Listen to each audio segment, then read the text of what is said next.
Today's episode is brought to you by Maria Jose Ferrara's How to Turn into a Bird, a novel that beautifully details the life and lessons of an unconventional man and the boy who loves him.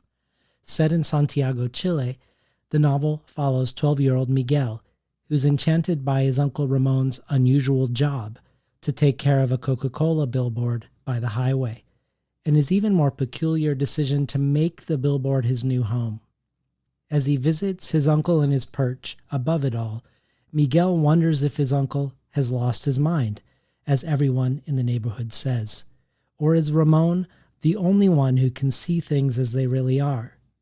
Says Megan McDowell, with all the brutal simplicity of a fairy tale, Maria Jose Ferrara lays bare the blind and violent intolerance that reigns on the precarious outskirts of an unequal society.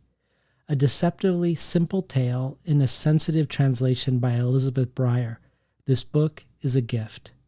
How to Turn into a Bird is out on December 6th from Tin House and available for pre-order now. Before we begin our conversation with poet, performance artist, and translator Sawako Nakayasu, I wanted to begin with a brief preface or orientation that if you know Sawako's work, or if you're a lover of or curious about translation, you probably don't need to hear.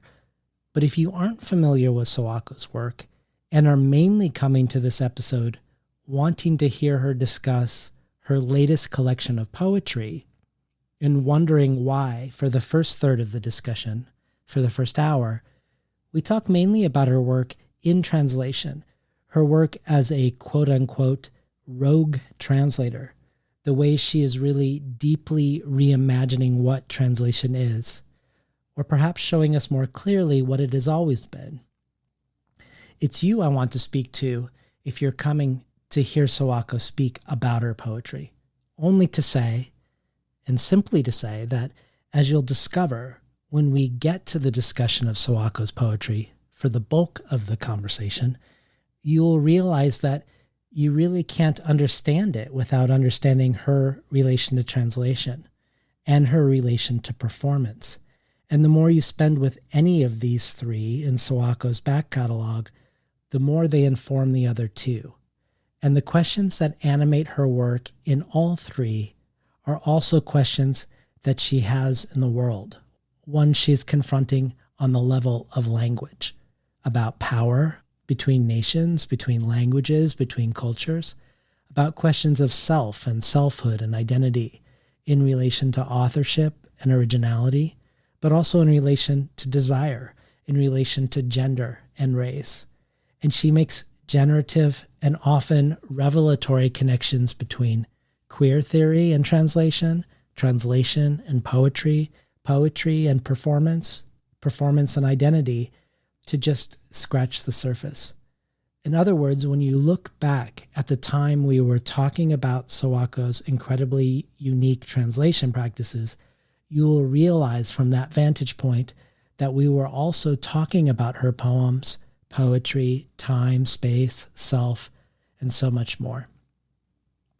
If you enjoyed today's conversation, consider joining the Between the Covers community of listener supporters.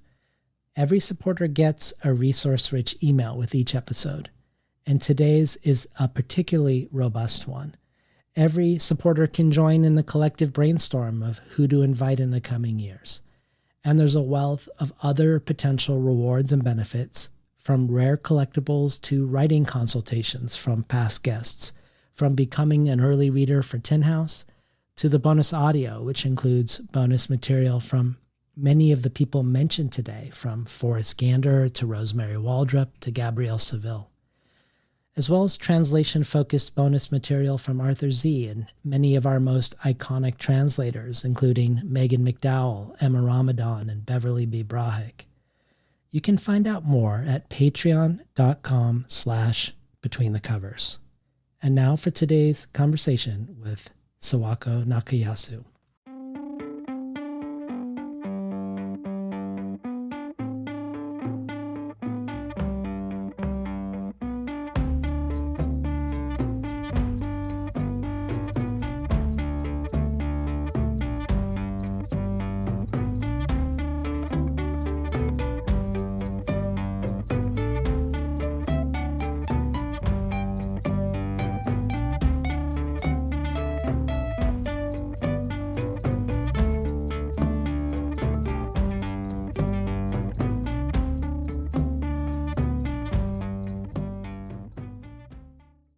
Good morning and welcome to Between the Covers. I'm David Naiman, your host.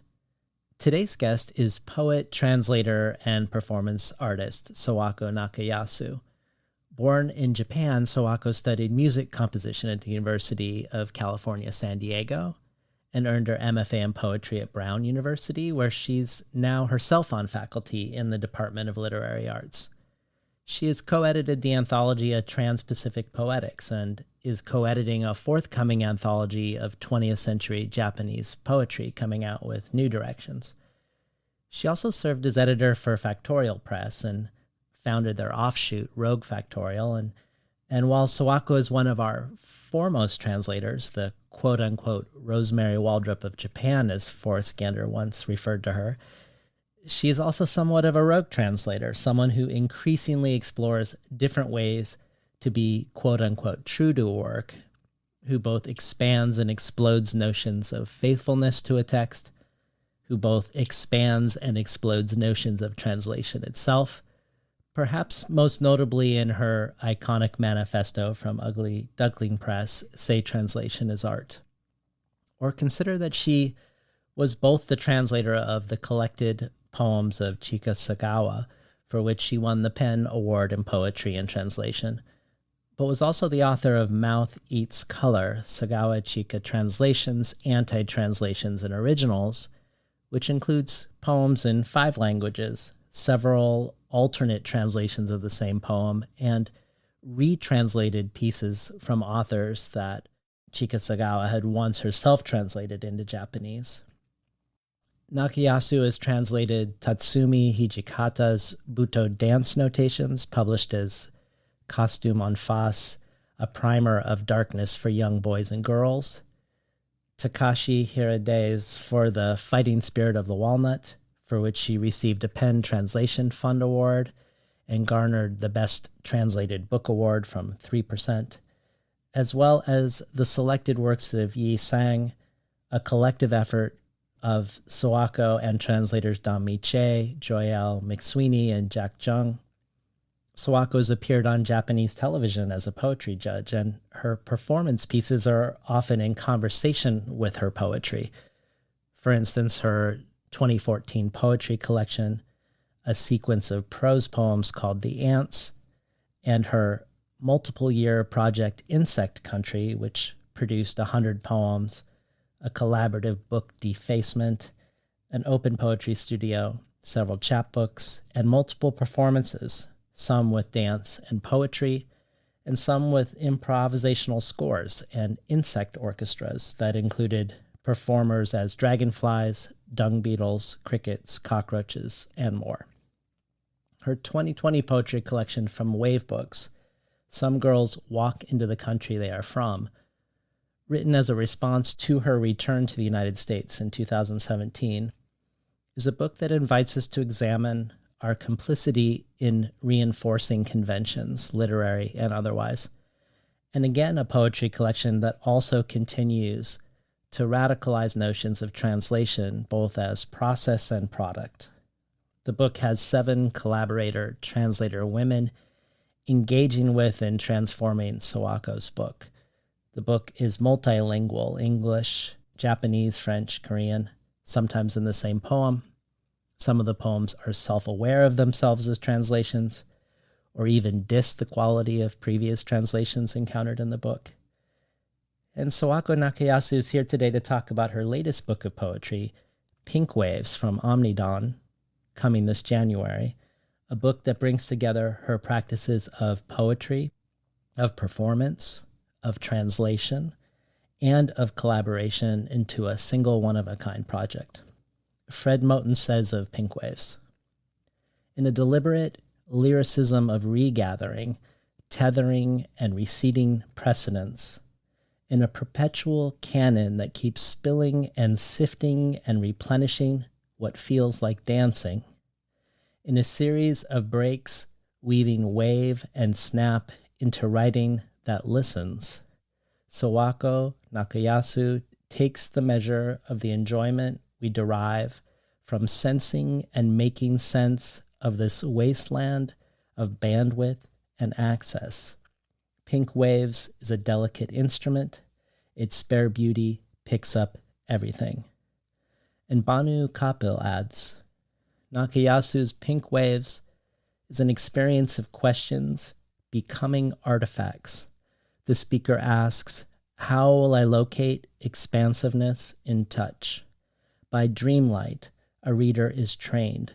By the speaker in a process of listening that's both a pledge of silence and the recognition that we come to a limit and stop where it fits. Is this genre trouble? Nakayasu has written a book a writer could read, orienting to the desk, to the passing moment in turn. This is grounding. This is beautiful. Welcome to Between the Covers, Sawako Nakayasu. Thank you so much, David. It's a great pleasure to be here. It feels like it's by design, that it's hard to know where the different elements of writing begin and end for you.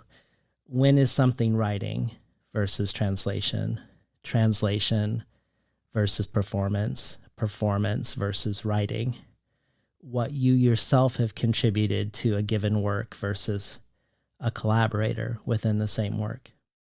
In a way, this calls into question many things about, I think, the notion of originality, of what creativity is, of what performativity is, and what is and isn't translation. Your latest collection, Pink Waves, is, I think, a great example of this, but I'd like to start before Pink Waves, as I think that if we explore some of what you've been asking in your work prior to it, that will really be able to make the discussion of Pink Waves richer and deeper. So let's start with your award-winning collected poems of Chikasagawa, which, at least on the surface, is a more normative translation alongside Mouth Eats Color, which we might call more in line with your notion of rogue translation, perhaps the best example of it. Could you speak to these two projects and how they're in conversation with each other for you, and what they might be saying to each other when we hold them next to each other? Thanks for that question, David. I really enjoy the fact that those two books get to live side by side. I guess one thing I can say to begin with is that they inhabit different scales of time, labor, effort, and production, let's say. The official book, the collected, the one with a real publisher, that one was a big effort in terms of how much time and energy and drafts and revisions and agonizing, kind of in the traditional way that we translate poetry. So it took me something like 10 years, obviously not nonstop, but it took that much time for me to kind of digest and understand the context in which she was writing. So the particular moves that she made had to be thought about in the context of what she was doing in relation to Japanese poetry as it was developing in the 1920s when she wrote. So it was difficult and challenging for multiple reasons. And I can talk about that more, but I guess to stay on your question, in thinking about how Mouth Eats Color happened, it was kind of in the middle of translating the longer book. I was holding these questions and components that I felt were difficult to translate. For example, some of her poetry itself is multilingual and it uses words that are English or otherwise foreign. But if I'm translating it into English, then you have the problem of I can't translate into English something that's already in English. You either leave it the same or you find some alternative. Just that question kind of opened up a different question of thinking about the different ways I might approach what I personally found interesting about her work. I want to say that, but I also don't want that to be the central thing about what I say about Mouth Eats Color, because there were so many things going on in that particular moment that I wrote that book, which was thinking about multiple things, multiple aspects of books and translation and publishing, and even just how long it takes to get from an idea to a product. it tends to be slow. It tends to take years before you have a book from an idea to the product. Whereas if I'm doing performance art, I can have an idea and I can actually do it that day or the next day. Or, there's a different relationship to time and scale. And so I had an idea. I'm trying to remember now. I've probably written about this somewhere, but I had an idea to do this book. And then I must have posted it on Facebook, and somebody jokingly said, "Hey, can you do that in a month? Because I want to use it in my class next semester." And I thought, can I? Maybe. And I kind of jumped in and I decided I was going to make a book in the course of a month. And that idea coming from my interest in and relationship to durational performance art. So people like Tetching Shea and Linda Montano, who would do something for a year, do some small action repeatedly over the course of a year, I found really moving. Those aspects of how we engage time and our lived life and the making of art were all converging in interesting ways in that moment. There's something about money too, about the economy of producing a book. And not that long ago, I had moved to Japan after growing up in the US. And when I started meeting Japanese poets and they started telling me, I don't know why they were telling me this, because I don't think I asked specifically, but they started telling me how much it cost to publish a book. And it would be, on the scale of you could buy a nice car for that amount of money.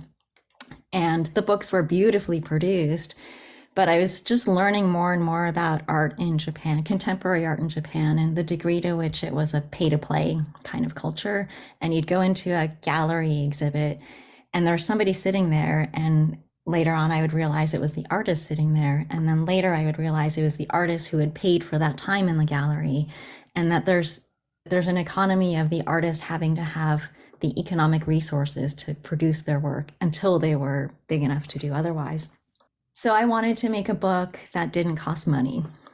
and that was also the Rogue publishing part. Yeah.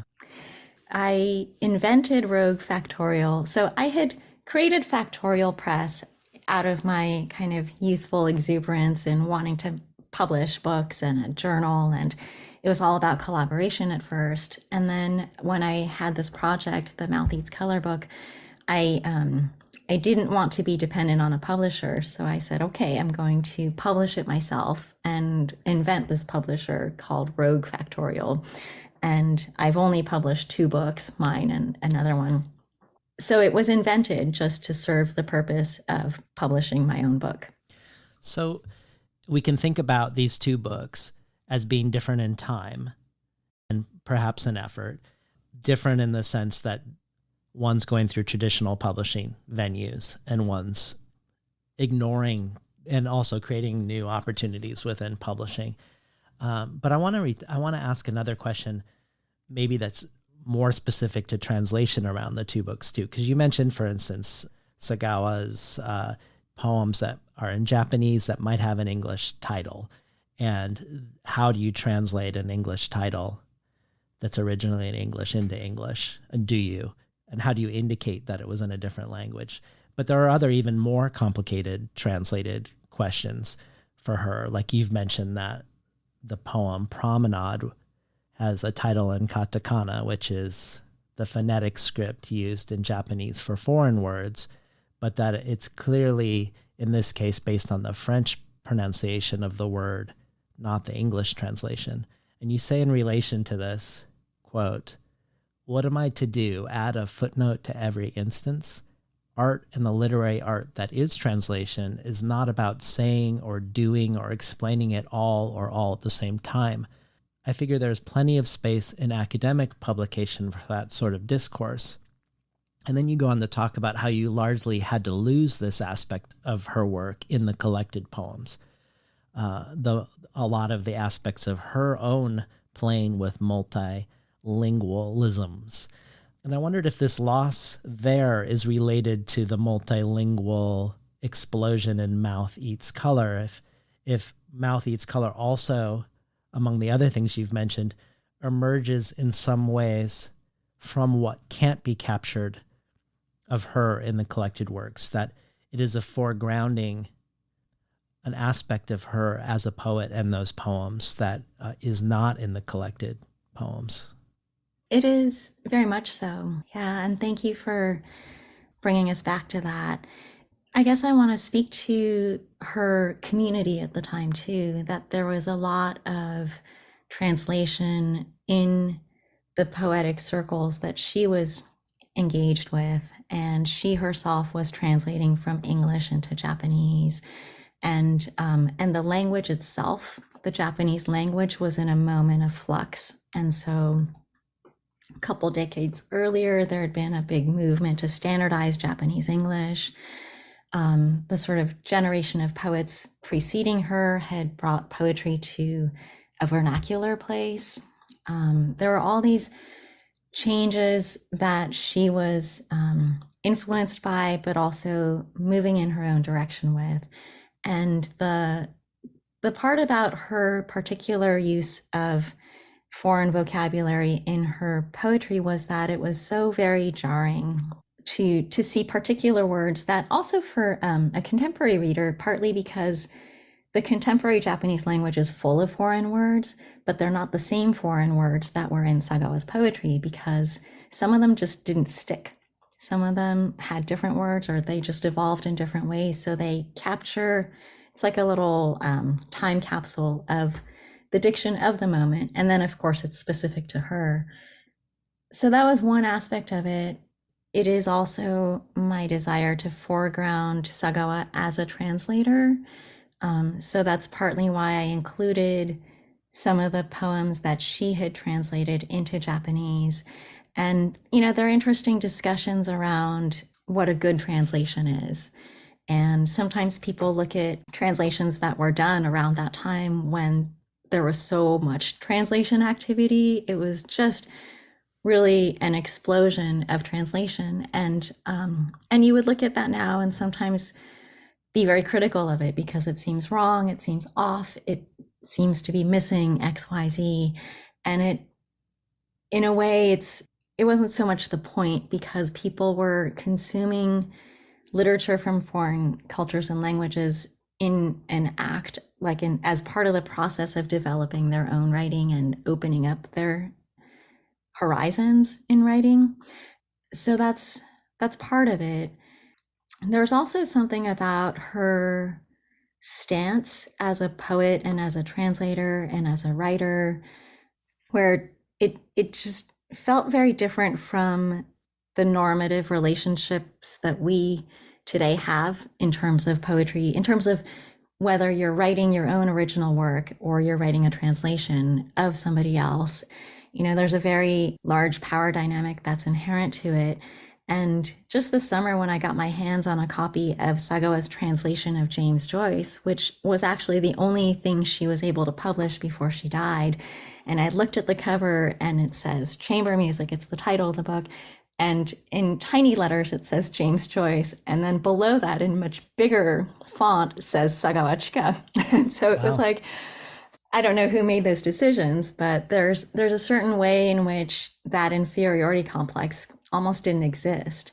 And even in that actual translation of Joyce, which was in, these rhyming verse, she took that rhyming verse and decided, like, well, that doesn't work in Japanese, and I'm just gonna write prose poetry.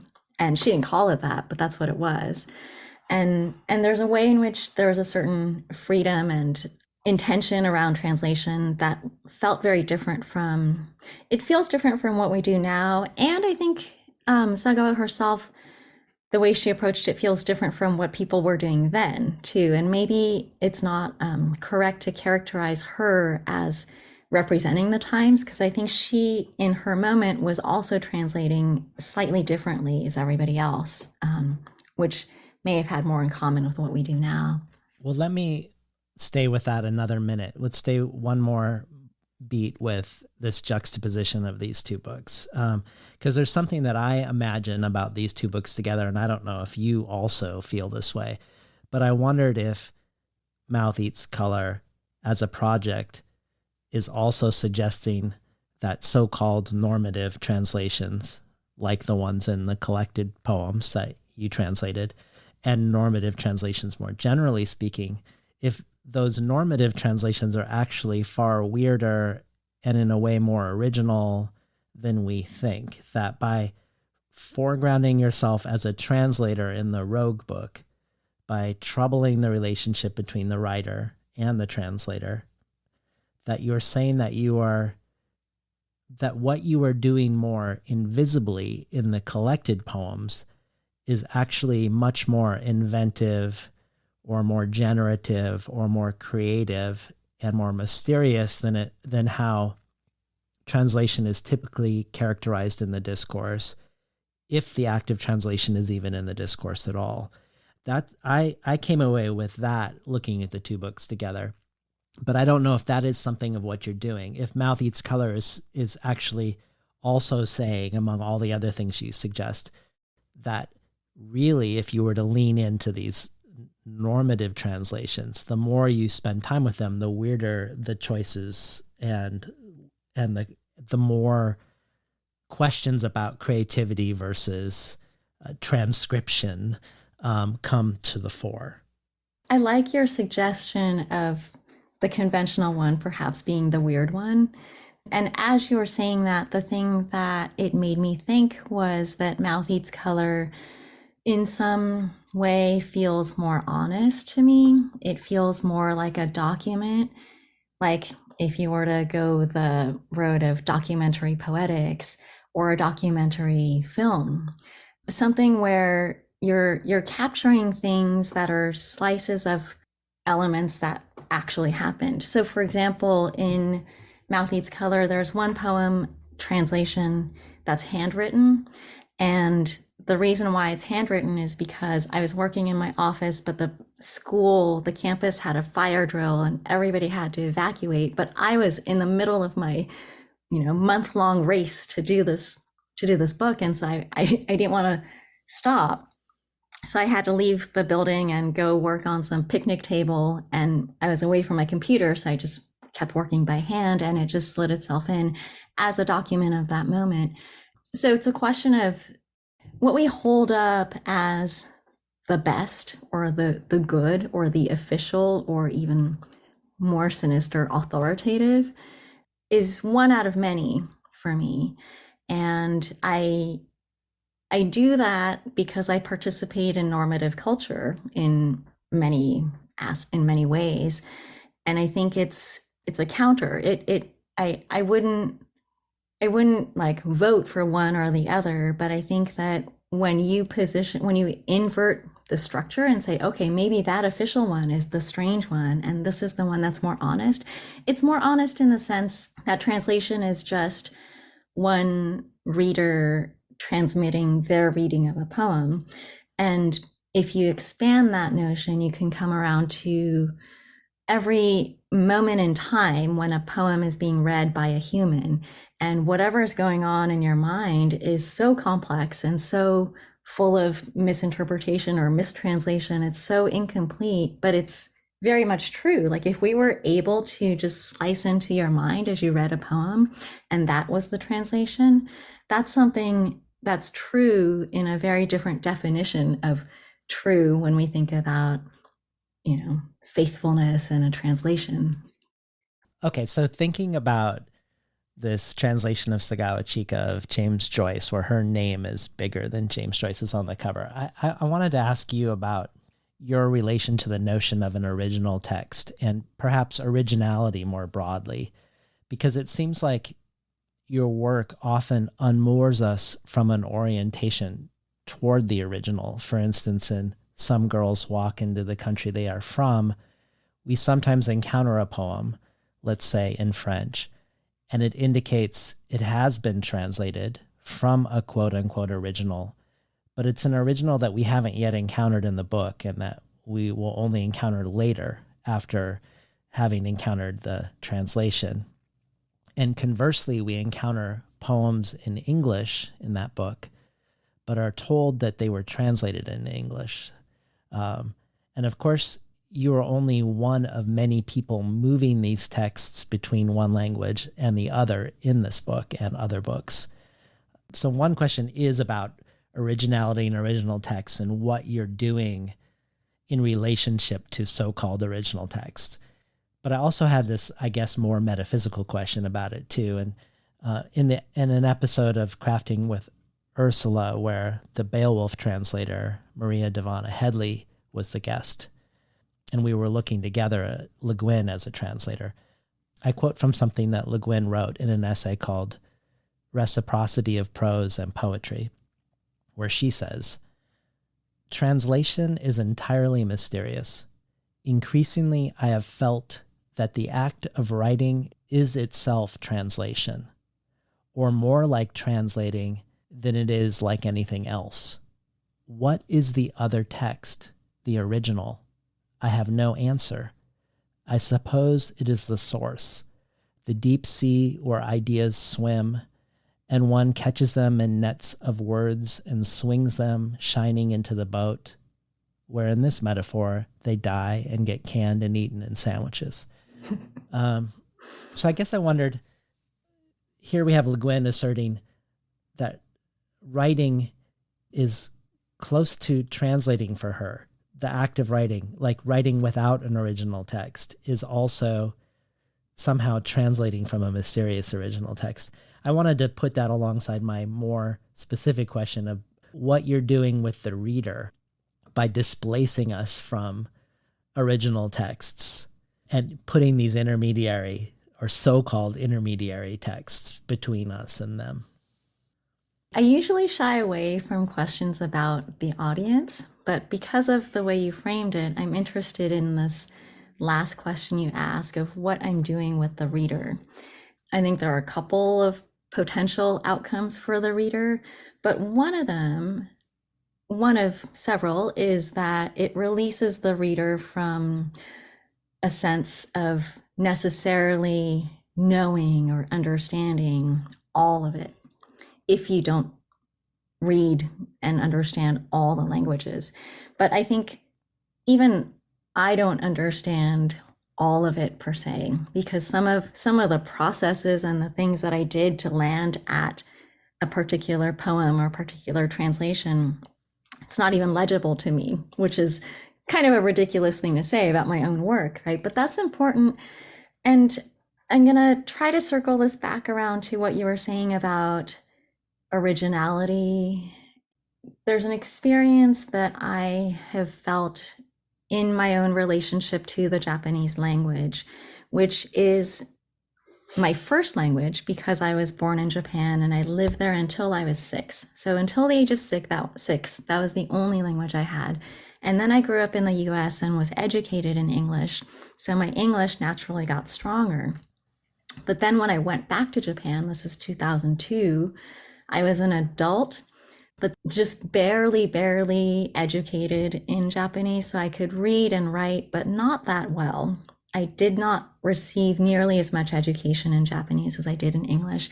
And not only that, there's a function of the way Chinese characters operate in the Japanese language where you can understand things to like this great gradation of ability. So you can understand things that you can't say. You might not be able to read everything, but you can get the idea, and you get the idea to a various degree. So I had this experience of having a language and not having it, and knowing a language and not knowing it, or not knowing it as well as one might in a different context.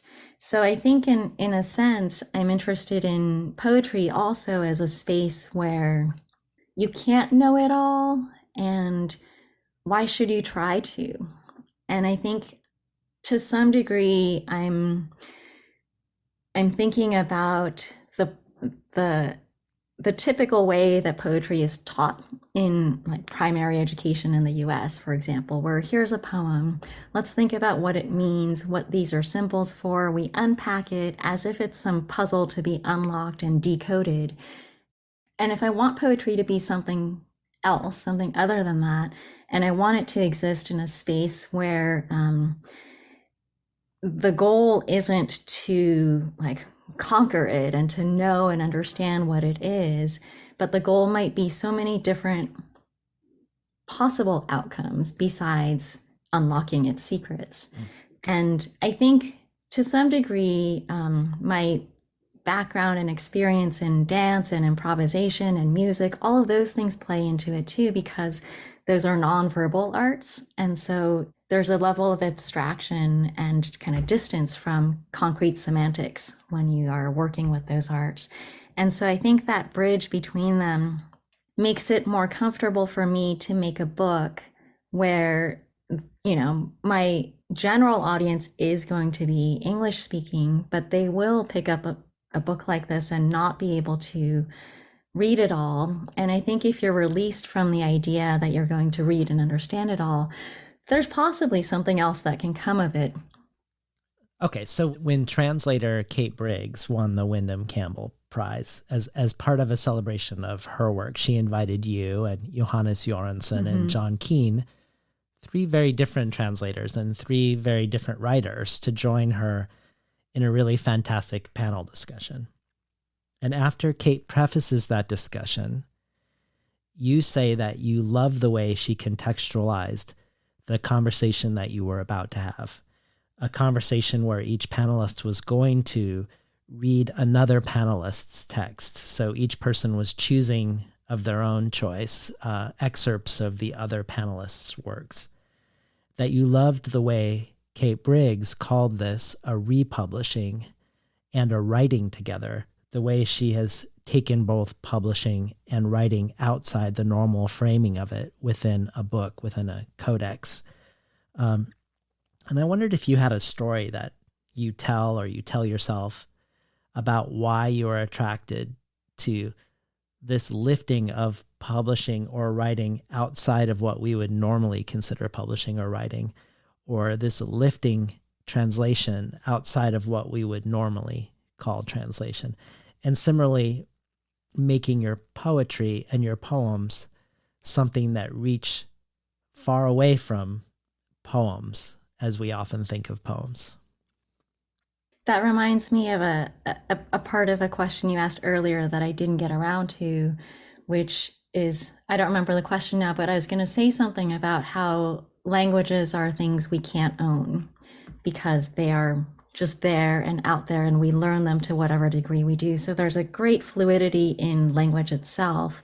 And I think that aspect of language and the fact that poetry is made of language leads me to believe that poetry might also exist in this unowned, unownable state.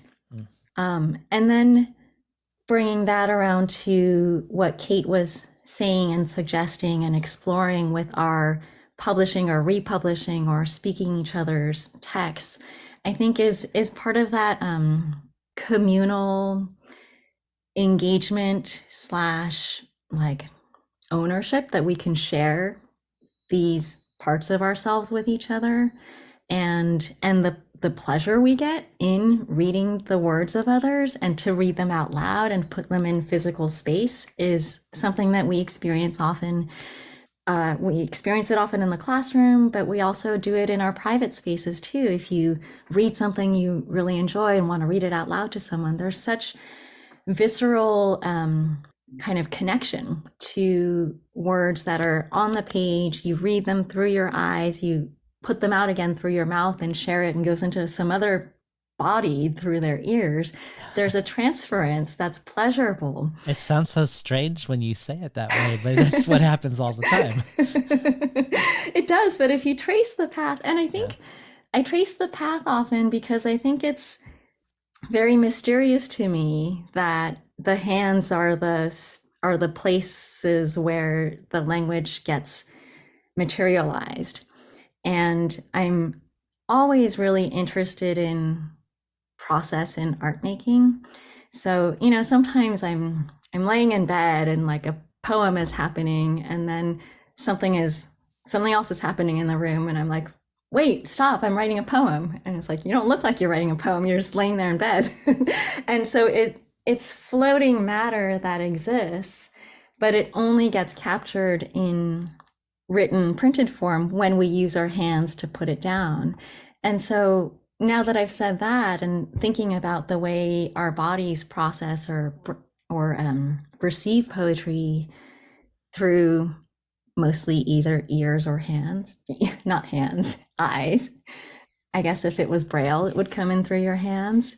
I think there's something really great about exploring the somatics of poetry in experience as if it were dance, as if it were music, as if we might make poetry together, as if we were dancing in a club or just improvising music. Well, maybe as a preface to another question that's related to that event with Kate Briggs, could we hear the first 4 pages of your manifesto? I don't know if you call it a manifesto, but I feel like it is one. Say translation is art.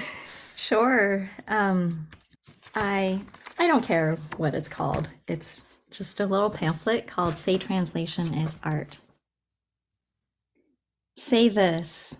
Say not this. Say it again. Like this. Say it again. Say whatever it takes, whatever it brings. Say this. Say translation as open art practice, as open as matter and antimatter. Say anti-translation as refusing or not to translate altogether. Say not this. Say anti-translation as not refusing to translate, just refusing to translate. Refusing to translate like this. Say it again. Say, I've never heard someone divulge so much of their personal, intimate life only to claim that their politics are private. Say coded language. Say language is code. Say translation of private space. Say public translation.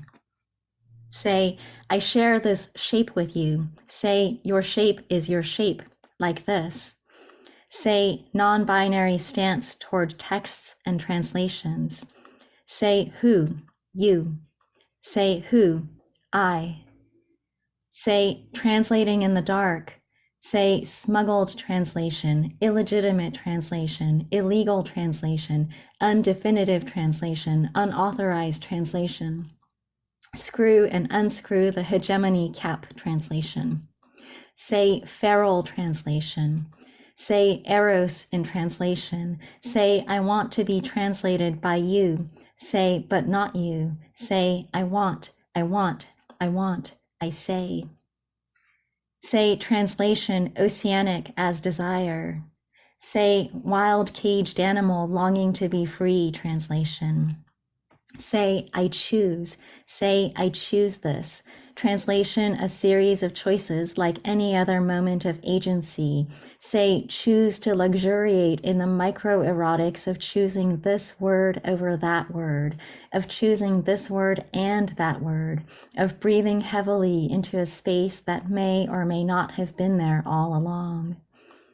Say, I tend, I incline, I lie down at your feet. Say, I bend, I love, I stretch, I break. Say, I bend language translation, I love language translation, I stretch language translation, I break language translation. Say, I am busy making. Say, I am busy loving translation. Say, I am busy code switching translation. I am busy cross-dressing translation. I wear it with pleasure. Say, pleasure. Been listening to Sawako Nakayasu read from Say Translation is Art from Ugly Duckling Press. Okay, so we have a question for you that is about this. Hello, Sawako. Hello, David. This is Kate speaking.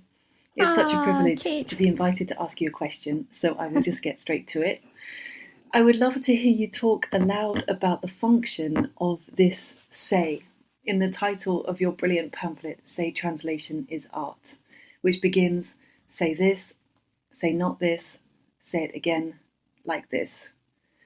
I'd like to hear you expound on this because it seems to me that the say holds together at least 2 of the aspects of your practice, which, as your reader, have been so precious and vital to me. One is this spirit of inquiry that I find everywhere in your work, speculation, imagination, this sense of what if things were not as they are.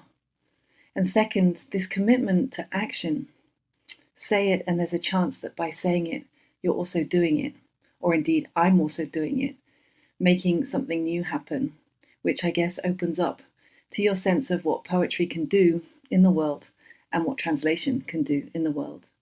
Now, I realize that is a lot to ask, and I've smuggled many questions into one. But really, the starting point is to ask you how you feel about and what matters to you in this say. Thank you. Thank you, Kate. That is a beautiful question. I feel a certain pleasure in your having brought Kate into our conversation, like she's here with us now, which is wonderful. And the question, I think, is, well, I'll tell you the very, very first answer that popped into my head is how ridiculously shy and quiet and introverted I've been for much of my life. And so, and I've learned a lot about that. And I know that I'm not as quiet as I have been in the past, but I know I'm introverted, and I know that I'm living in a culture that is kind of run by extroverts, let's say.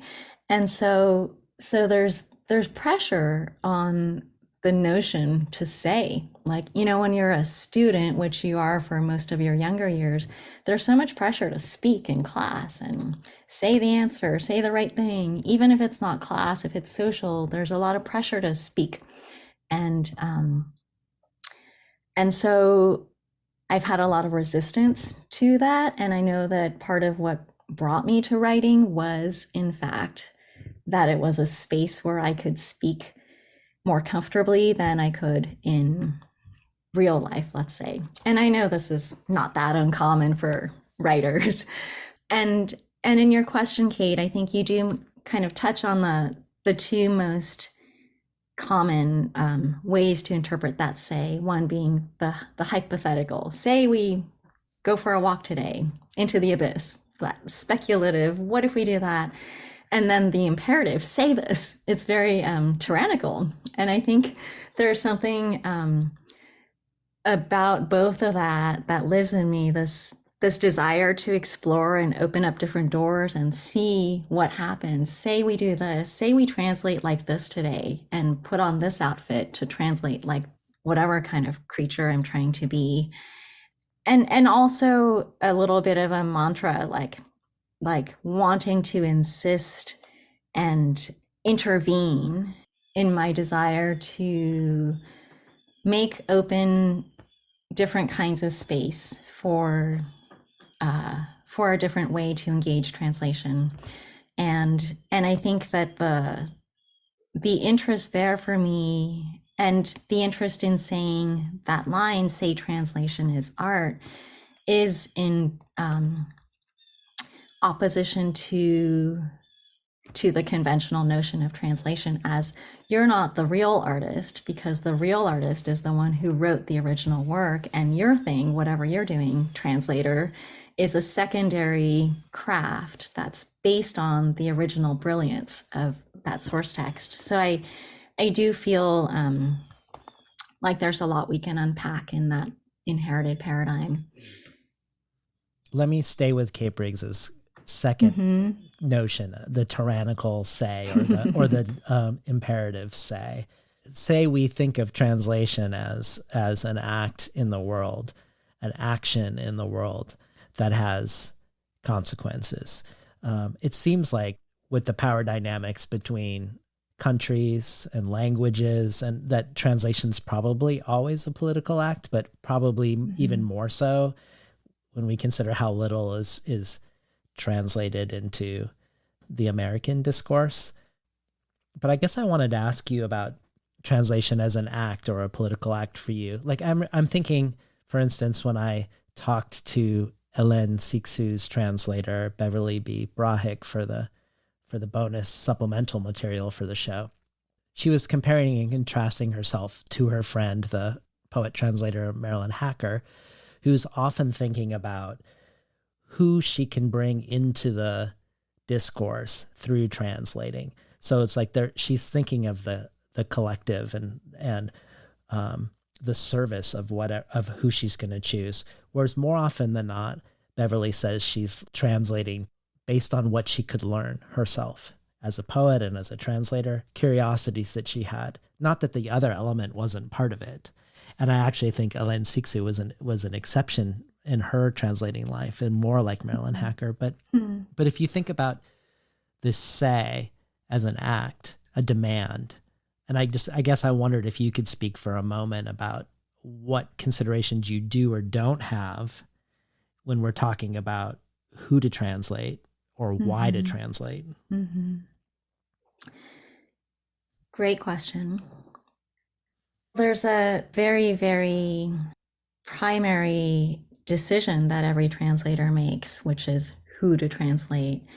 And when I started, I didn't really know exactly where to start. So I started with the only contemporary Japanese poet I had heard of, who happened to be Hiromi Ito, who's now been pretty well translated into English, and I'm excited about that.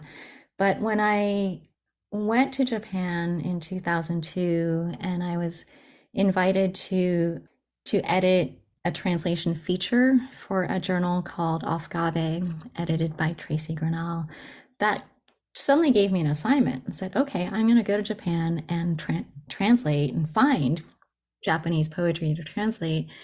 And I think it was an interesting time in my life because I just finished my MFA, and having, if I can recall being a recently graduated MFA student, I was full of a lot of strong feelings, let's say, about what mattered and what didn't matter and what was good and what was bad. And, I was very interested in drawing lines and finding my place in the world of poetry or literature, let's say. And so even as I was looking for who to translate, I was interested in sort of, and I was waving my avant-garde flag really hard at the time. And so I wanted to find the experimental poets in Japan. So that was one aspect of what I was looking for. And then I really stumbled into Sagawachika kind of by accident. And what I realized was here was a poet who I only knew through the work because she was not very well known. She wasn't even well known in Japan. And it sort of came in a secondary way, my realization that I was making a choice to translate someone who was not well known. And thus I was not actively reinforcing a Japanese canon as presented by the Japanese canon makers. But I think that's also, I just want to give a shout out to Keith Waldrop, who is the only person I ever formally studied translation with. And he was just somebody who wasn't concerned with those kinds of reaching for fame and ambition and, making something of yourself in this context. And I'll say this too, in my translation workshop that I took with Keith Waldrop, you were supposed to get an assignment to translate somebody who had already been translated, and you were going to redo it as an exercise. And at that moment, my French was better than my Japanese, and I translated a couple of pieces from a work called Tropisms by Nathalie Sarraute, which is a work that I loved. And I thought it was so great and how amazing it would feel to translate that and write it in my own words. So I did it. And then some snarky guy in the class, I had to present it, and somebody was like, it's very interesting that you chose her.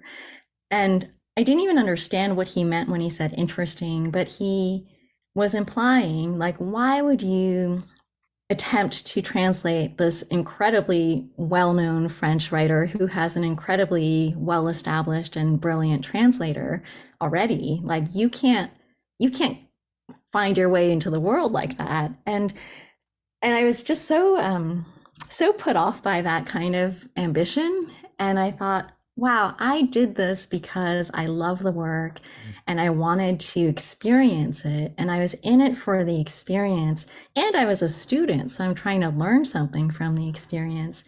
And so I felt that, I think all along the way in my life as a writer and translator, I've so many stories like that where somebody is having some, like not direct criticism, but some kind of dissonance with my decisions not being career oriented. Like, why are you doing that? It's not going to get you anywhere. And so then when I realized that Saga was brilliant but unknown, I said, great, now everyone can know her. Right. So while this has been a long preface to your upcoming poetry collection, Pink Waves, I think it's been an important preface that's going to pay a lot of dividends for us as we talk about Pink Waves.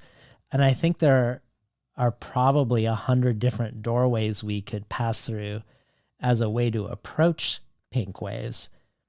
So maybe the best way to start is to simply hear the opening of the book and then to unpack later the circumstances, constraints, aesthetics, and poetics of the work, but within the aura of having actually heard the words in Pink Waves. 1. It was a wave all along. 2. It was a wave all along. A passing moment reveals itself to have cued the long apology. 3. It was a wave all along, sliding between the heat of now and surrender. A passing moment reveals itself to have cued the long apology. I sat with a friend and the loss of her child. 4. It was a wave all along. A passing moment reveals itself to have cued the long apology. I sat with a friend and the loss of her child, sliding between the heat of now and surrender. And then somebody holds your wild you, closer to the range. The specs of a body don't reveal what it means, so which body do you want to wear today? The extent that we need another dollar. 5. It was a wave all along. A passing moment reveals itself to have cued the long apology. The extent that we need another dollar.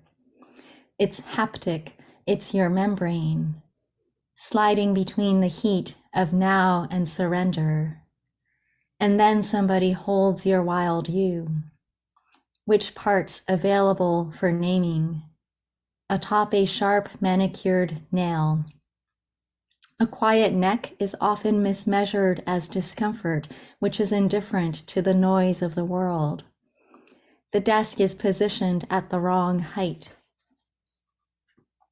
Emails insert pointed arrows to indicate previous utterance in a moment of refrain.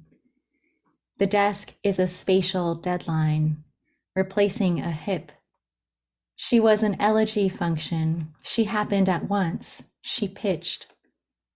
So did I love. These goals are a great carrier of stillness. 6. It was a wave all along. A passing moment reveals itself to have cued the long apology. Now I am at odds with myself, sliding between the heat of now and surrender. She was an elegy function. She happened at once. She pitched. So did I love. Emails insert pointed arrows to indicate previous utterance in a moment of refrain.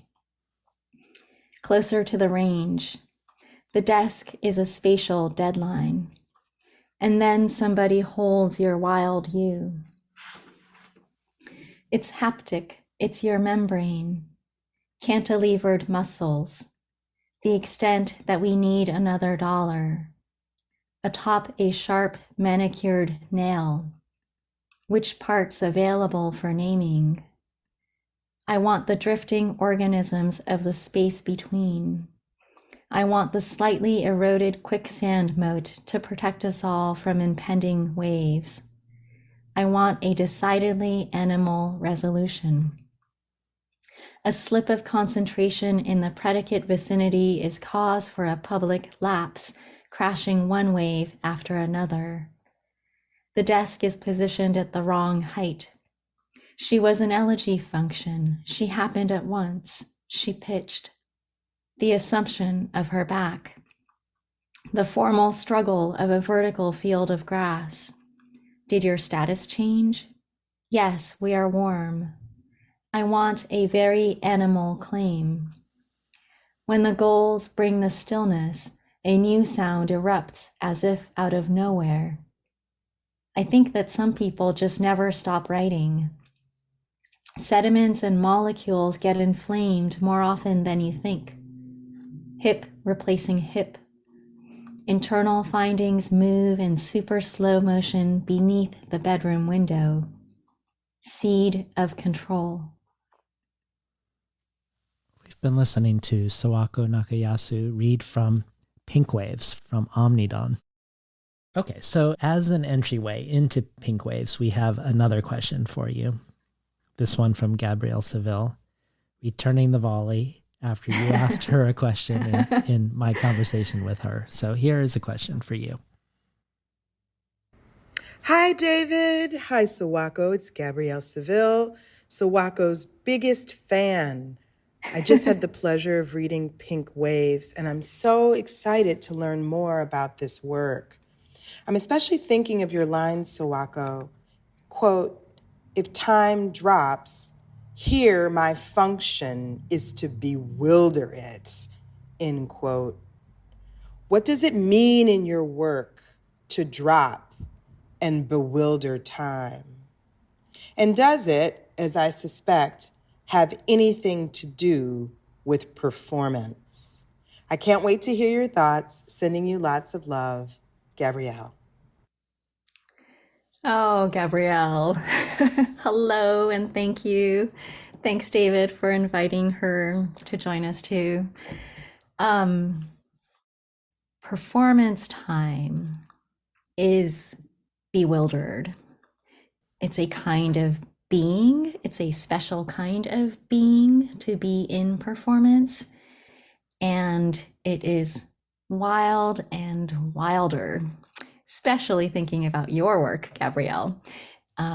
There is a certain aspect of performance that creates room for wilderness, in which we do things in performance that would absolutely be frightening to others if we did it not in performance. And there's an aspect of being in performance that is not achievable by other means. So I don't know if this is a time drop, but I had this funny experience not that long ago of coming across these VHS tapes, videotapes of my very, very early performances. And they were done in San Diego. I was either still a student or had recently graduated, and I was making performance art. And I watched these videos of myself, and that too was bewildering to see, the time warp between myself in my 20s and, at least 20 years later, I'm looking at myself on stage and I don't even understand what the performance is about. It's text-based, it's me on the stage, I'm saying and doing all these things. But the thing that came across most vividly was this incredible sense of owning and existing and being in my body and myself in a way that I'm pretty sure I didn't feel in most other aspects of lived life. And I think there was just a very special pleasure and joy and importance to coming into performance at that particular time in my life. Like when you're a young person, there's a lot of uncertainty about who you are and what you're doing with your life and where you're headed and all these normal questions about identity on top of that.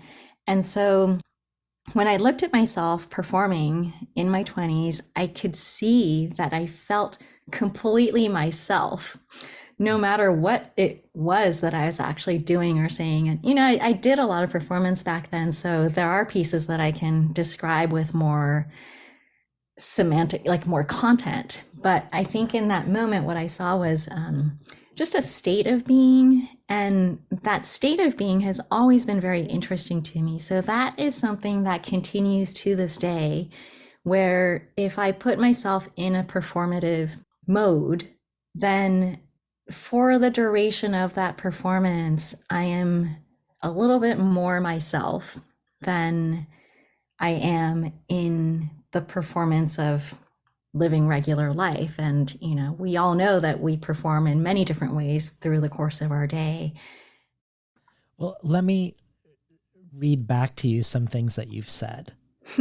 Okay. Because I'm curious to stay with your attraction to time and duration. Yeah. You talk about mouth eats color, your anti-translations of Sagawa Chika, not only as a 1 month long book project, but as a 1 month long performance, giving yourself 1 month to create this book, in contrast to the collected poems, which you said took a good part of a decade. And you've talked about this in relation to having played hockey, that there was no other context in your life that would make you move faster than being in the middle of a hockey game, but that the structure of that game needs to exist for you to move this way.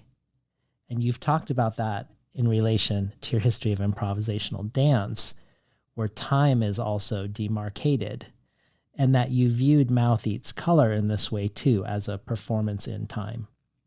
Even though this will repeat a little of what you've already said, I just love a particular section of your interview at LitHub where you say, quote, "So I decided I'm going rogue.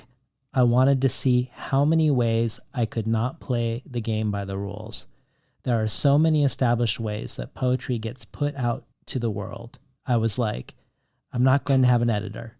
I'm not going to have a publisher. I'm not even going to polish the stone. I'm going to do it in a month. At the time, I had 1 child and a full-time job, which meant I hadn't had any time to write poetry, but I was on an academic calendar, so I suddenly had a month where I had free time and my child was in daycare. I said, I'm going to perform being a poet for a month," which I love. But I want you to speak more to the ways that the constraint of duration is shaping Pink Waves in particular, a book that you've described as a structured improvisation. And what ways does the Pink Wave specific constraint make you move that no other context, even hockey, would make you move? You are so good at crafting questions, David. I just have to appreciate that. And I wish I could just transcribe like all the thoughts that cross the mind as you're listening to a very thoughtful question about your work that traverses so much time of, of having been an artist. And even the fact that you brought up my hockey reference brings me way back. The constraint of time, well, it's not that uncommon that constraint in itself leads to interesting creative decisions because of the constraint. And I spent a lot of time with dance improvisers, and as with many kinds of improvisation, there's a lot of practice and training and things that one does outside of the moment of performance, but the moment of performance puts a different pressure on it so that you bring it all and do it and show up and enter that performance mode. The thing that happened with Pink Waves was that, and again, I was on an academic calendar, and by this time I had 2 children, and I was teaching and nearing the end of the semester, and I had started working on this book, but I wanted to finish it. But I also knew that summer was coming up, and once I finished the academic year and summer kicked in, I was gonna more or less transform back into full-time mom, like Cinderella. And so I'm noticing the calendar and its forces, and I wanted to make time to finish this book. It reminds me of a question that a poet friend of mine asked once, the friend is Lin Shu, who's also a wonderful poet. And she said to me after I had my first child, she said, "Are you going to start writing mommy poems?" And I thought, well, I don't know. I don't know what that means in the context of my work. Am I going to write about my kids? I don't really write about my children per se, but I know that having a domestic life of this nature puts a lot of pressure on time. And I know that I'm very interested in time pressure. So this is exactly what I loved about hockey is I love the time pressure. Before that, the only other sport I played a little bit was tennis, but I never really liked it because I could never really get motivated to chase after the ball when it was already on my court. And what I really loved, and sports like hockey and soccer and basketball, where you're jostling for the thing with everybody at the same time, puts a lot of pressure. There's a lot of time pressure in every moment. And there's something interesting about time pressure on performance and on art. And it's not that different, I think, from the pressure of a deadline when you have to do something by a certain time. So Say Translation as Art is a really great example of time pressure where they gave me 2 years to write something. And I spent 2 years like drafting this and that and trying to come up with whatever I was going to write for this pamphlet. And the draft right before it was a whole thing I had said about beauty. And I was trying to reject certain conventions around beauty. And that didn't work out. And they said, "Oh, Sawako, we're out of time. This series is going to be published in 2020. You didn't do it. Sorry." And I said, "No, wait, I still want to do this." And I just wrote it in that moment of the window closing. And they were about to give up on me and cross my name off the list. and that led to this text that I'm quite pleased to have written now. So there's that notion of time pressure creating a temporal energy that's activated in that moment. Anyway, Pink Waves was written in that week after the semester ended. And I said, okay, I'm going to extend my semester a little bit longer and spend a whole week in the theater. So I reserved the theater. And I said, I'm doing a performance, because if you're doing a performance on a stage, nobody's going to call you up in the middle of it and say you have to do X, Y, and Z because you're on stage. And so it was my way of like self-fashioning a really intense writer's residency where I just had to do it. So I had begun writing it, but I wasn't done. I needed to finish it. So I created a structure. I created a performance occasion in order to finish this book. And then something kicks in, just like I did that month-long performance for Mouth Eats Color. This is now a week-long performance. And this one in particular wanted to be a performance, not just for that logistical aspect of it, but also because of some elements in the work I was writing and in the particular loss that I had experienced. Like we've spent so much time thinking or talking about form and process and whatnot, and the tendency is to not think so much about the content of the poetry. But this work in particular happened at a moment when I was processing a particular kind of loss that was not going to be visible to anybody else. And so there was not an existing structure for me to deal with it. And thus the work had those two valences. The writing was a way of processing, and the performance of the writing was also a way of processing. And there were components of the performance where there were some things like objects that were unresolved, and I was able to work them into the performance so that I could lay that to rest and have done what I needed to do in that moment in my life. Well, I do want to ask some questions later that I think are going to speak more to content. Yeah, content and to motivation. But I want to ask you, yet another translation question first. Mm-hmm. In relation to this poetry. Because Yeah. in the endnotes, you talk about how part of this book is what you call microtranslation of the syntax of Black Dada by Adam Pendleton.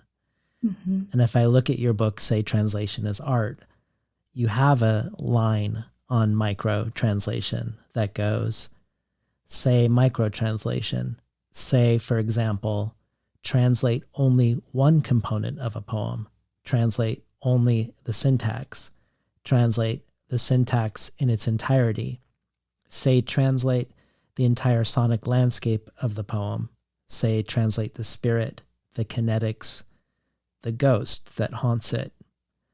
And also in the Pink Wave endnotes, you say that the form, the sentence, the microtranslation, and the language from various sources, they provided a structure from which to improvise the actual writing. So perhaps these other things, the form, the sentence, the microtranslation, maybe even the constraint of performance, is the scaffolding from which you're able to hold and explore the loss that you've nodded towards in the content of the writing that is partially done on stage with others. So I have a 3-part question for you about all of this. Talk to us more about microtranslation, for one. 2, talk to us about why you wanted to microtranslate the syntax of Black Dada in particular, what Black Dada means for you. And then tell us about any revision process that happens when you're not on stage. If the writing is literally a performance, if you've rented out the theater and you're completing the book on stage, how does the revision process look when you're back at your desk, if there is one? And are there any parameters or constraints that you set for yourself involved in the revision? Anything you don't allow yourself to do with what you've produced in an improvisational moment with certain parameters? How much freedom do you give yourself when you're then back looking at the words static on a white page? It seems unfair, David, to ask 3 questions all at once, but it also seems generous because I can pick and choose. Yes. So maybe that's your intent. I'll start with the easy one, which is about revision. It's easy because I did not revise after the end of that performance, but a big part of the performance was revision. You know, I have this experience, I think lots of people have this experience of when you give a poetry reading and you read work that's new, suddenly when you're on stage reading it, you go, oh, I need to change that line or this word, or there's a natural mode of revision that kicks in when you're presenting your work.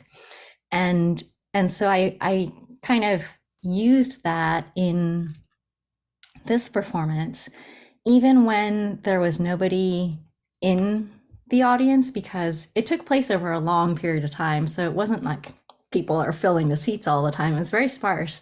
And sometimes I'd be alone in there, but I had a mic and the mic was on, and I would read what I had written into the mic, amplified into this huge theater. And it was such a great way to revise. Like, it put me in that revision mode, and I would just read it and revise, read it and revise. And that was a big part of what was happening in that stage. So it's another aspect of bringing performative context or, I don't know, usefulness into the work.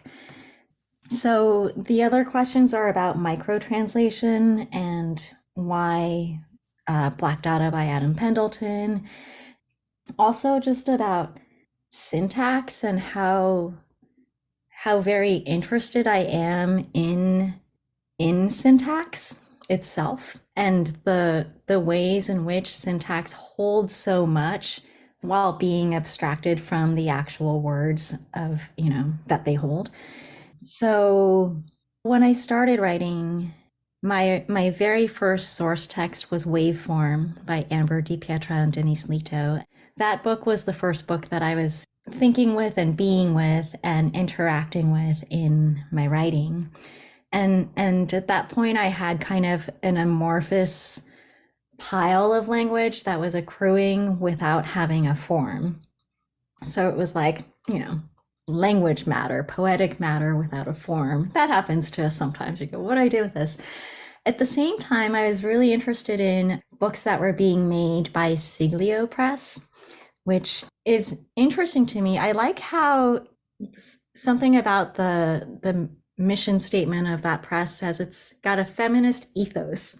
So the feminist ethos is defined through the wide range of the books they make, but it doesn't mean you have to be female to have that ethos. And one of the books that so I was going through, I borrowed from the library a whole bunch of books from the press because I was just interested in what they were doing. And one of the books I ended up reading was the one called Becoming Imperceptible by Adam Pendleton. And it's got a whole series of black and white images. Some of them are very well-known, iconic images of Black civil rights leaders and images that are familiar or not. Sometimes they're abstracted, sometimes they're cropped in different ways, but they repeat over the course of the book. And most of the book is nonverbal. It's just these images, and sometimes they're magnified. So I was interested in the syntax of that book and the ways in which it created a certain music through this visual language. And then after coming across all these images, you get to the end of the book and you see the text that he wrote called Black Dada. And immediately when I started reading it, I was very drawn to the syntax and the pattern, the form, which is what I ended up using as my springboard for the form of Pink Waves. It veers off at some point, but it was really the initial moment that gave me a form for this work. And I know that there's a politics in his work that is something I feel, I don't know if the right word is adjacent or sympathetic or in coalition with. And the fact that the poem Black Dada being from Amiri Baraka, who was somebody who had been very influential for me as a young poet. And just remembering too, I think what Adam Pendleton's poem did is that it brought me back to some very early formative experiences that I had had in my very beginning moments of becoming a writer, which happened when I was an undergrad. And I didn't quite, when you're young, you're just exploring and learning and poking into all these different threads. And as an Asian American, I would take some Asian American literature classes. And there's something about that I couldn't connect to. There was something about the stories and narratives being interesting, but there was something formally alienating to me. And it was alienating in the sense that it felt like it was inhabiting forms that were dominant mainstream forms of narrative and of narrative poetry. And where I ended up in those explorations was largely in literature written by either the avant-garde or by Black writers like Amiri Baraka or James Baldwin or John Edgar Wideman and Toni Morrison. And I found an aesthetic opening. And for whatever reason, it was the Black writers who made me think that there was space in the field for me to write also. I stumbled into really interesting thinkers like Will Alexander, who happened to teach a class. And taking a class with Will Alexander is not that different from inhabiting one of his books, but it's a little bit more embodied. And also, there is kind of a mystical, strange sensation of being able to engage literature as a very separate space from the realities of, all the muck that we have to find our way through. Let me link this to something that you say in the endnotes. You say in the endnotes, Pink Waves is my attempt to be true to the thickness as I move through time and space in cross sections of wave upon wave. Some forms of otherness are more specific to my own history, some accrue through the discourse of others, all these spreading differences. I want to ask you about spreading differences in multiple different ways, but I think the first one that you're already talking about could be considered these other sources that you've chosen to allow to crash like waves into your waves in this book, waveforms and Black Dada being only two of many that wave upon wave change your waveforms and also reappear throughout Pink Waves. But there's another way I think about spreading differences, all these spreading differences that I want to ask about. Again, it's a way that I connect it, and I don't know if you connect it this way. In a roundtable discussion about Don Miche's book, Translation is a Mode equals Translation is an Anti-Neocolonial Mode, you talk about Paul Preciado's idea of naturalized desire, that sexualities can be learned like languages, that we are molded a certain way through the world we are born into, but then go on to recognize these as our natural desires, when really they could have been different desires if the situation had molded us differently. And you connected this to your own work to decolonize yourself and to decolonize your poetry. In a different event called Race and Poetry in America at Brown University, you talk about how you grew up in a very white America within the white experimental poetry scene, and that when you look back at older work, you feel like it is feminist work, but that it feels like a white feminism of a former self. And lastly, you had this great conversation with C.A. Conrad, where you talk about coming out to C.A. and Anne Waldman, but also how you feel like your poetry was queer first, and then you followed. That your book with Wave Books, Some Girls Walk into the Country They Are From, that was the book where you thought you were coming out to the world, but it doesn't seem to have been received that way. You also say in that conversation that you were writing a book now about changing identity from straight to queer, which I wondered if you were referring to Pink Waves or a different book.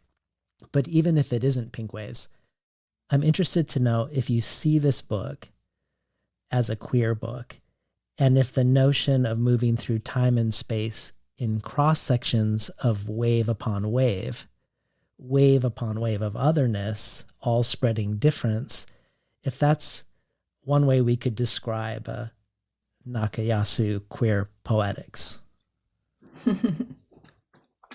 Thank you for that, David. I love talking about my queerness because it's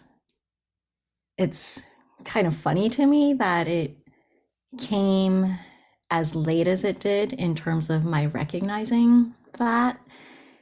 Spreading differences is a tweak of a line from Gertrude Stein, the difference is spreading, and I've always held that line in my head and heart as whatever it might mean for the difference to spread. I'm thinking also about, I'm really glad you picked up on that Paul Preciado quote, which I think is probably somewhere in Say Translation is Art too, where I appreciated so much how he talks about how language is naturalized and we were born into one language and thus it feels natural. And then we learn another language and it turns out that you can have more than one languages, and he transfers that idea to sexuality and that you're born into. We're often, most of the time, born into, what they call compulsory heteronormativity. Is that what they say? Anyway, it's compulsory because it's so dominant in the culture, and I certainly grew up in it. And I was so much older when I realized that that didn't have to be the case. And I want to say something about, I'm not sure if this is directly in conversation with the things about performance we were talking about, but there's something about, even when it's not a performative, like a legibly performative act of it, there's something about art making itself, even if it's completely interior, is still performative.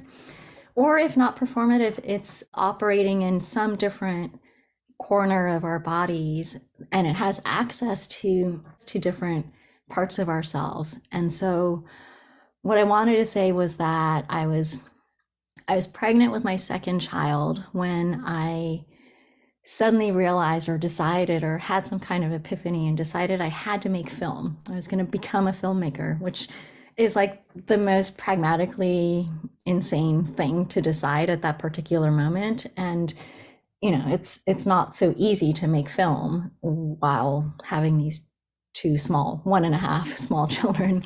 So I went to screenwriting class that happened at night, and I took this little path into filmmaking, and it was an incredible experience and journey, and I absolutely loved it. But one of the weird side effects of trying to make film is that I kept trying to make films about women who were married in a cis heteronormative marriage, but decided or realized they were queer. And I did that for many, many times before I realized that was me. so there's a strangeness in these parallel spaces that our artistic minds kind of are ahead of us. And I think many of us have some version of that experience. But I think that when I'm thinking about Pink Waves and Paul Preciado and all the things that are naturalized, and again, I point to that shift of my consciousness and my own queerness. And by the way, I'll say too that even though I say I'm queer, I'm also married, I'm cis, it's heteronormative. I carry all that heteronormative privilege, and I've had infinite conversations about what it means to be queer within that. And we landed on this, I think I came up with this. I said, I'm queer like an inactive volcano. like the volcano is a volcano, even if it's not active, and I'm not actively queer in my lived relationships. And I want to own the privilege that I have in my relationships.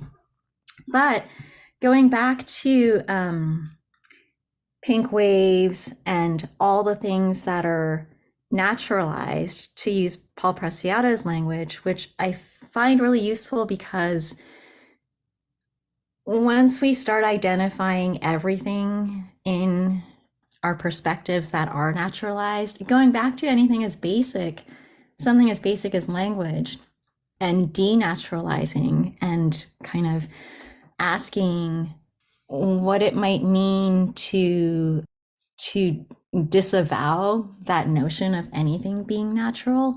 And you can convert that to thinking about what is common sense. And common sense is just a set of agreements that any group of people make, but it tends to be that which is held by a particular dominant group.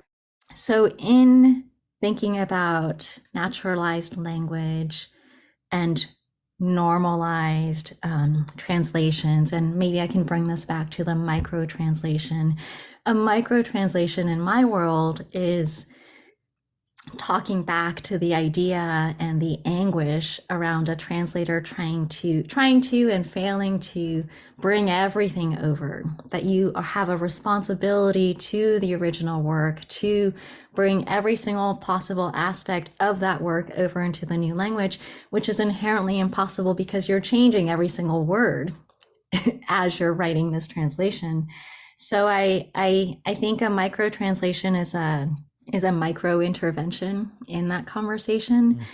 And I guess also the thing about Pink Waves is that it's not, the microtranslation aspect of it is a significant part of the form and process of how I did it. But I think after that, it just becomes its own thing and has its own life. And it doesn't really hold as a translation even in our most wildest definitions of translations. It's hard to call it a translation.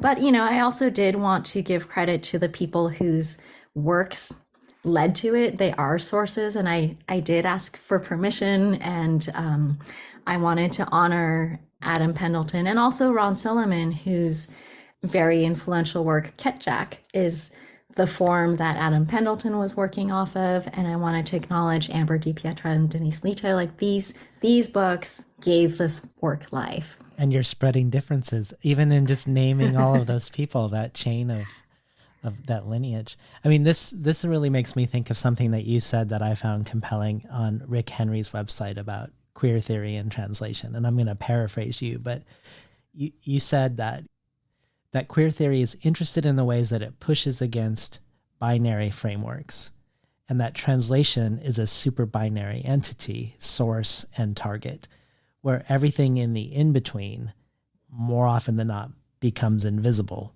So there are aspects of translation that can stand to be renegotiated through the doors that queer theory opens up. So it sounds like microtranslation is one way to trouble this idea of erasure that happens when you put translation into this binary mode. You then go on to talk about Jack Halberstam's book, Queer Art of Failure, as a really good book to apply to translation, that while this book is talking about marriage and social institutions, the way it's talking about them could be applied to translation. But thinking of marriage and binary frameworks, I also think of your thoughts on faithfulness in translation, where you've said elsewhere, and I love this quote, one of the difficulties in translating poetry is balancing multiple demands at once. For example, to make it simultaneously faithful and beautiful. Yet it got me to thinking about faithfulness and its opposite, perhaps also in terms of defining what it means to be quote unquote true. What good is a faithful partner if he or she is not interesting in the first place? It's just that's such a funny and great line. But let's hear a little bit more of Pink Waves. And then I'm going to ask you I want to move to like another way that I say spreading differences, but if we could hear section 8. Okay. 8. It was a wave all along. She was an elegy function. She happened at once. She pitched. A passing moment reveals itself to have cued the long apology, the formal struggle of a vertical field of grass. Now I am at odds with myself. Black Dada. Black Dada was written by Adam Pendleton. The Black Dada Reader is a collage by Adam Pendleton in the form of a book. Black Dada is not mine, but Black Dada made this book. It crashes into my performance Tuesday, May 14, 2019, 11:50 a.m. Can you hold it? Do you hear it? Is it hard enough? Do you like it? Do you want more? Is this the right angle? Is it here? Are you breathing? Is it you? Are you here? Does it hold? Is it too heavy? What about dinner? Fish or cigarettes? Or coffee? Bed of fog? I do not claim Black Dada, but I know that certain uses of the word love is a trap. Internal findings move in super slow motion beneath the bedroom window. Hideous art, that which is dead. Reflux is the new register upon which we vote. Music was used by the children like this. They shout song lyrics into the air and make friends with those who turn their heads. One can aspire to be almost as good as the children on bicycles. Back in the dirt, naively rooting around. Back in the dirt, successive generations. Back in the dirt, all the loves I have loved. Back in the dirt, bring a flower when you visit in case the rest is unintelligible.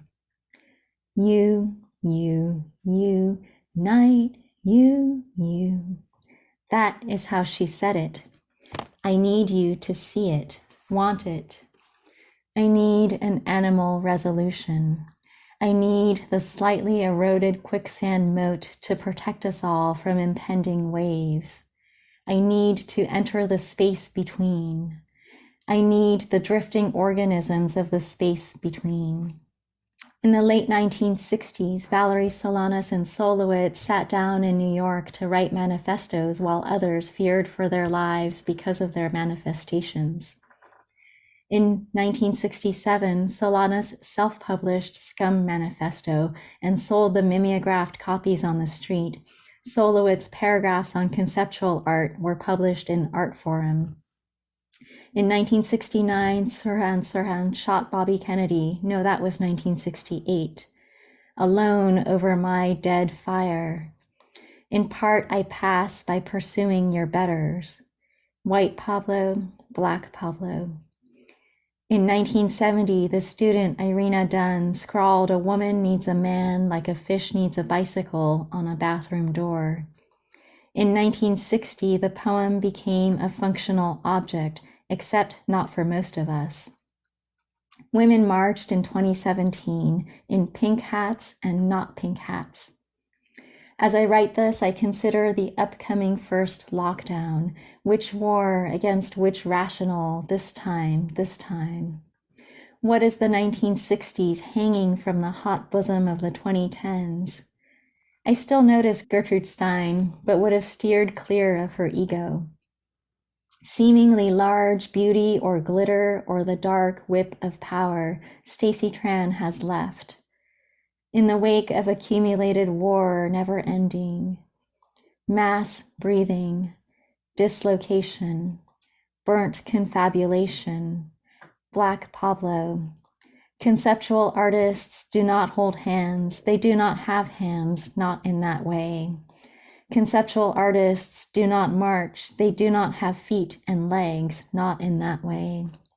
Conceptual artists do not make faces. They do not have feelings, not in that way.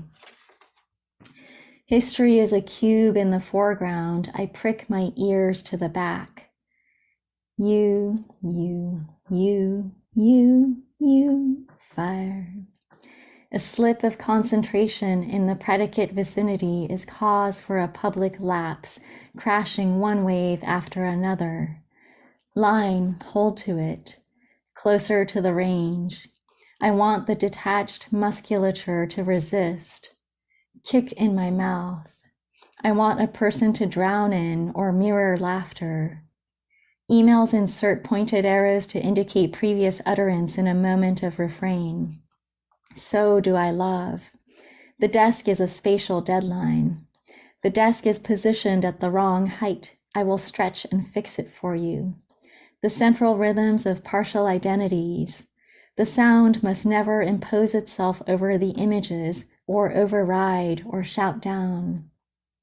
Any alerts on the table must answer to the desk. Emancipatory or reactionary figures are not allowed to coexist. Substandard caprice, horrid little boys, and schooners of any kind are actively discouraged. A woman lies in the middle of the central aching pasture from which she cannot get up. Alienation of hybrid bodies and terms are forbidden but deeply commonplace. An intervention is requested but unfulfilled. When I was willing to wait 30 minutes, 2 hours, 10 years for you, green blade of a grassy field, self into self, cantilevered muscles of joy, fact bandwidth, snap, refuge. I've been listening to Sawako Nakayasu read from Pink Waves. So to return again, maybe in the spirit of waves, to this question of spreading differences as a poetics, another thing I'm thinking about with regards to that is identity in relationship to collectivity, which might loop us back to questions of originality. But I love how you say in the reading, Black Dada is not mine, but Black Dada made this book. It crashes into my performance. But thinking about how this crashing wave of otherness makes this book, I want to talk for a minute about ants and about girls. You say the ants in your book, the ants, and the girls in your book, some girls, girls who are often referred to as girl A or girl L or girl P. You say in your interview at Colorado State University that they act as a foil and also as a form. They are, quote, perhaps better thought of as a conceptual poetic form, one that works on the writing mind to coax the poem forward. And you refer to these poems as the quote unquote girl poems. But the intentional flatness of the girls, the almost cartoonish quality to some of their scenarios, with poem titles like A Line of 5 Girls with Golf Balls in Their Mouths, 4 Girls Pool Their Breasts Together, or Girls Duck into a Dumpling to Escape the Stench of Saturday Night Humanity. The flatness and the fungibility of these characters, I think, is in stark contrast to the fact that these poems are being translated into or from a variety of languages by 7 quite dimensional women translators. That these poems, which are partly about misogyny and the way women are seen, spoken of, interacted with, reduced, that these poems are brought to life again and again in various ways by a collective of women at the same time. And I also like what Carolyn Bergvall said in Poem Talk about these poems, that because each poem feels like a small fable, that the poetics feel communal, that the poems are stories that are meant to be told, that they're expecting a reader, and readers are expected, invited, and hoped for. This all made me think about spreading difference as being as much about bringing difference into deadened categories like ant and girl, but also about inviting otherness into our own work. I guess I wondered if you had any thoughts about identity and the collective in light of this, this tension between the way you're using static and perhaps fable-like characters, which are often flat by design, or our flat notion of insects, one to the next. How this might relate to spreading difference when you then invite this collective of dynamic women to translate and retranslate these strangely labeled, undifferentiated girls. I guess there's something interesting about what you're bringing up in terms of a fable and flatness. And I think in my own choice of language, I might use the word abstraction as opposed to flatness, but they're kind of similar in the way that they're removed a little bit from specificity and the richness of actual people and events and whatnot. I guess maybe I can go back to when you said how I think of them, the ants and the girls, as a foil and as a form.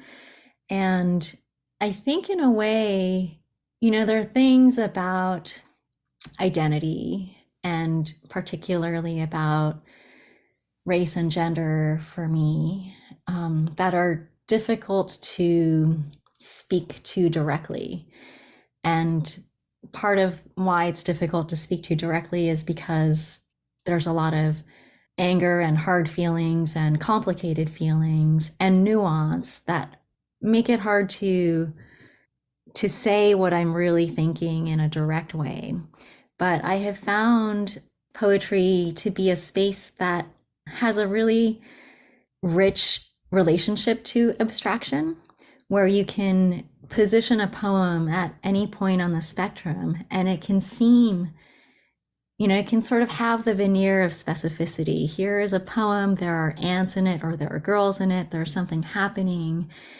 And I think there's something interesting about the way it reads as flat or abstract, because I'm saying something that's underneath the thing that's actually being said. Whatever I was thinking about when I was writing all those ant poems, I'm not actually thinking about ants much at all. I'm thinking about humans and collectivity and relationships. And, the ants just became this door or a portal that if I put an ant on something, I would write something that I was really thinking about. In terms of the girls, it's a little bit more specific in the sense that I was coming back to the US. This is 2017. I had spent most of the last 15 years in some part of Asia, mostly Japan. During that time, I had evolved in certain ways where my own thinking about my own identity had shifted. When I first decided to go to Japan in 2002, I remember telling my friends, like, I'm moving to a country where I'm not attracted to the men in that country. And what a terrible thing to say and to think. And I didn't even, blink when I said that. I just thought it was so normal and naturalized to my assimilated whiteness in thinking that, like, this whole continent of Asian men were not going to be attractive. And, and coming from that to having decided it didn't even have to be a man, it didn't have to be a white man, like all these things about what we desire were such a huge shift in my consciousness that they infiltrated my work in thinking about where the desire was and what I was trying to get to through the poems. And sometimes the poems are using or they're talking about girls, so it gives you the impression it's a feminist poem, it's talking about girls. And there is a lot of misogyny in the straight up narratives that I'm telling in the book with the girls, but I'm also aware as the writer, and only as the writer, that a lot of those poems came out of an experience of race-related anger and a discomfort with talking about race so directly. And there's something about, and it's not that I want to conflate those modes of difference. There's so much history and actual experiences that are incredibly different from each other. So it's not, I don't want to flatten those differences into one mode, but it's more that I am thinking about my feminism as having, come up through whiteness and thinking about the path away from white feminism. So staying with this question of identity in relationship to Pink Waves, it feels like to me in many of the conversations I've watched or listened to, you talk about yourself often in relation to whiteness. And more specifically, you bring up complicated questions for you as an Asian American and as a Japanese American. For instance, in the Race and Poetry in America conversation, you're zooming in from Tokyo and you say that you're speaking from the seat of the former Japanese empire, and then go on to acknowledge the history of colonial occupation by Japan of many other Asian countries, about sexual slavery as a weapon of war. And you say this is part of your identity and heritage, and then speak also about your joy and pride and solidarity with Asian Americans and other BIPOC writers in the United States. So obviously there was a lot of thought, I think, that happened for you prior to this event, that you wanted to just position yourself in this way.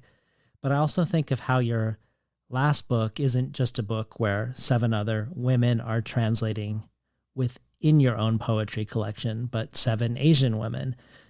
And I'm thinking about an analysis of that book in the Columbia Journal by Odelia Liu and Brittany Nguyen, where Brittany talks about how, as an Asian American, she often finds herself speaking Chinglish or Vietlish, and that because of this, she loves the level of play in the poems, in your poems, when they're immersed in more than one language simultaneously. And their discussion of Girl P, the poem and the character, Girl P, who is born into a Korean family in China, yet receives her education in Japanese because she lives in a district that's under Japanese colonization. I'm curious to hear about Pink Waves in the light of this. Are there questions that you're exploring around race, or more generally about identity, about Asian American politics or not, or whiteness within Pink Waves, which doesn't feel as immediately obvious to me as it does in some girls. Since you mentioned Girl P, I'll say too that in Some Girls Walk into the Country They're From, there's a way in which labeling the girls by the letter makes them anonymous, and sometimes they feel really interchangeable because they're lumped together into one group. And yet in the origins of this book, and when I first started writing them, girls A through F, J, I don't know how far it goes, each of those girls was actually modeled on a very specific Asian woman, one of them being me.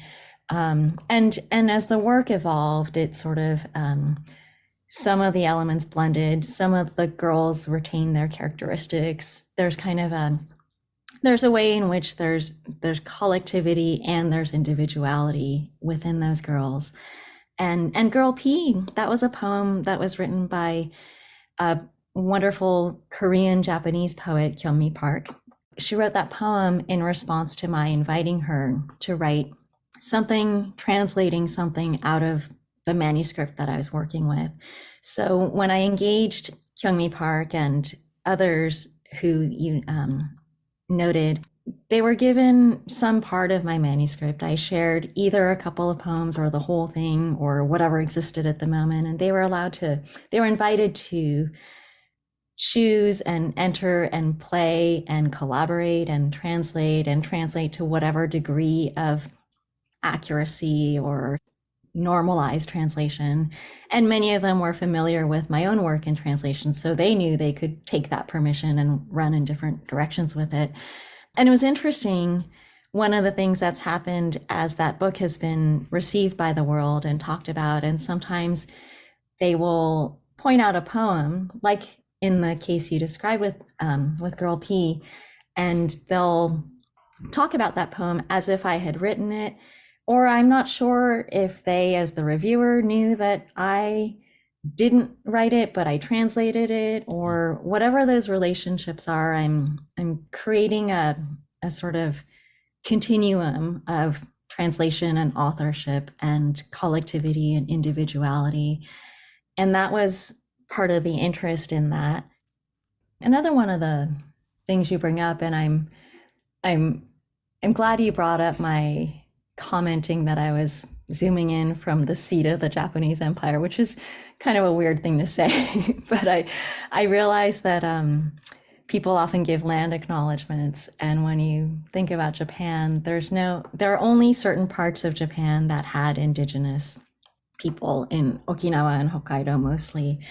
And the thing that really stuck out to me about Japan in that moment of thinking about race and ethnicity and power and poetry and all these things was that I really, I'm also thinking about the conversation you had with Elaine Castillo, and lots of people have this conversation too, like J. Caspian Kang on the New York Times. He talks a lot about how this whole concept of Asian American really is, it's false, because the histories among the countries are so, not only are they varied, but there's so much power and destruction and colonialism and imperialism within Asia. And sometimes I joke that I'll say the Japanese people are the white people of Asia. And it is, in the sense that the imperialist moves were modeled after Western forms of imperialism. So I partly want to talk about that a lot because it's so not talked about. And especially in Japan, where the government actively prevents people from talking about it and ensures that it's never spoken of in the textbooks and history books. It's very actively covered up as a history.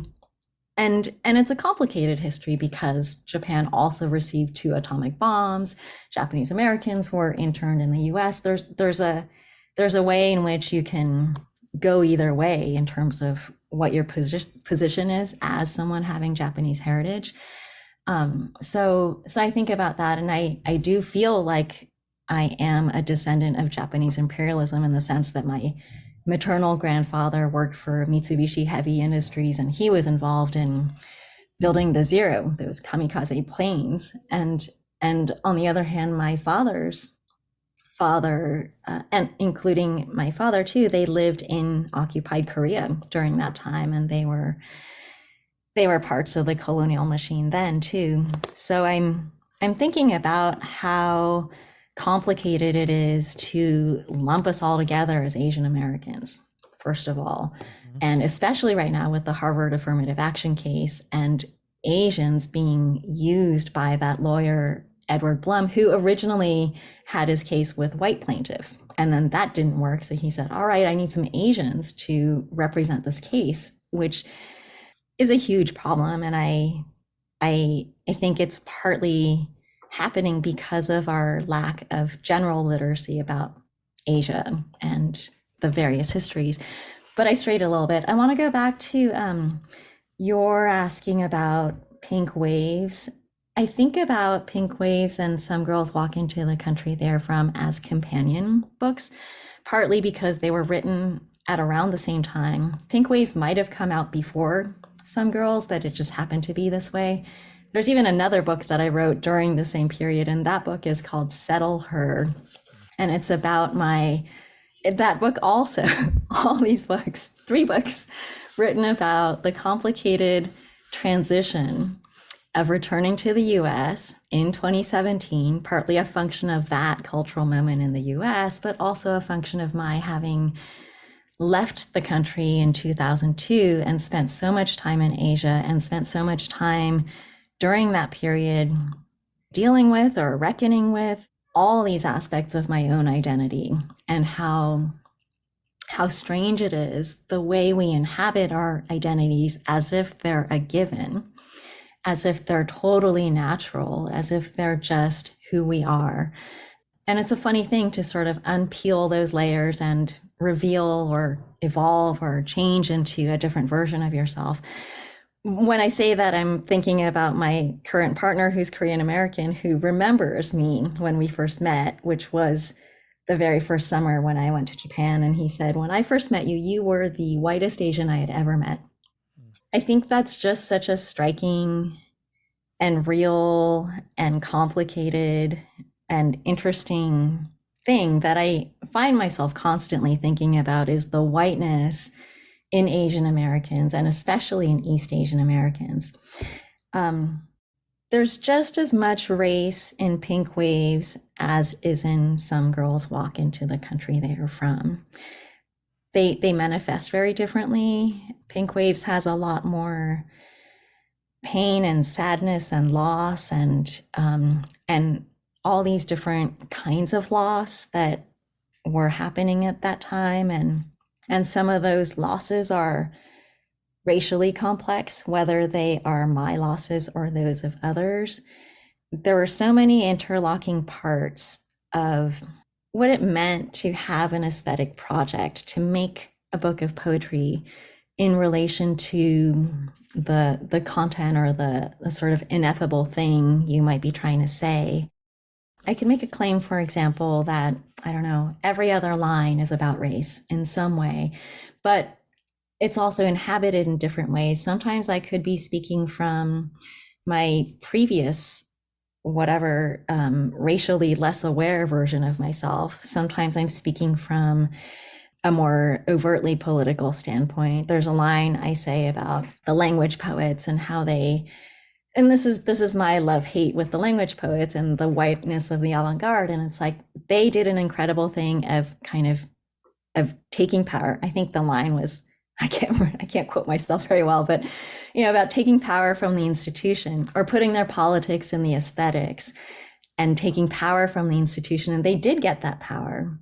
And yet there's still a very, very deep whiteness that runs throughout that project and that time. And some of those people were my very best mentors, like Carla Harriman, who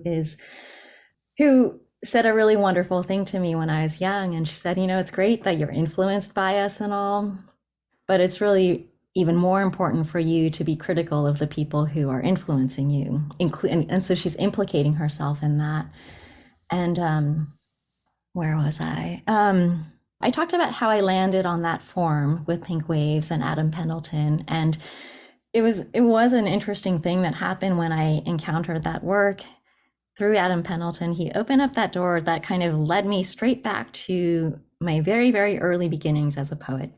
I guess one of the ways in which Adam Pendleton is bringing Amiri Baraka back into the conversation is he talks about how people don't allow him the room to be abstract in his work, or, that he gets typecast as this radical Black poet. He's so incendiary.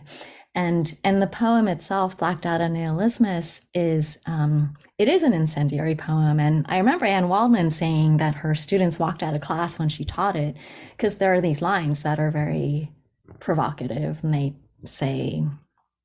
say something about raping the white ladies or something horrible. And it reminded me also of the very first time I translated something, which was by the Japanese poet Hiromi Ito. That was going to be my first publication, but the poem was called Killing Kanoko, and Kanoko is the name of her actual daughter. And there's a poem about this maternal anguish and struggle, and it talks graphically about killing one's own daughter, which is also horrible. And I translated it. It was about to get published, and then the publication was called How To, and it was a feminist experimental poetry journal, but it was hosted by a university, and they wanted to pull it because it was a little bit too extreme. And my editor, I think it was Anne Vickery, who's in Australia, she did this wonderful thing of like writing a preface saying, no, we don't advocate killing your own babies. Like, that's not what the poem is about. And we need to allow for that in poetry. And there's that certain aspect of like things being challenging or provocative, and where it's allowable in poetry or in regular speech, and that fuzzy border between the poetic speaker and the shifty poetic speaker. And I am really interested in that shiftiness of the poetic speaker, where sometimes those lines, so Pink Waves, there's a line that repeats where I say, I sat with a friend and the loss of her child. Like, that is just a completely straightforward, direct, autobiographical line. It's a sentence. But then there's another line that says, I don't know, like, I have a nice dick or something like that. And it's like, well, no, I don't have a penis, but I'm I don't know. There's something interesting about inhabiting that space. Yeah. So there are lots of aspects of identity. There are lots of aspects of race and the very kaleidoscopic way that I felt about race in that moment. And I was thinking about how people often tell you who they are, right? And I was having this conversation with a friend, and I asked them, I'm like, what do I say about who I am? And they said, well, the thing you tend to say is something along the lines of, you're a recovering white feminist, or you used to be white. And I think I probably do say that, and you probably noticed that too.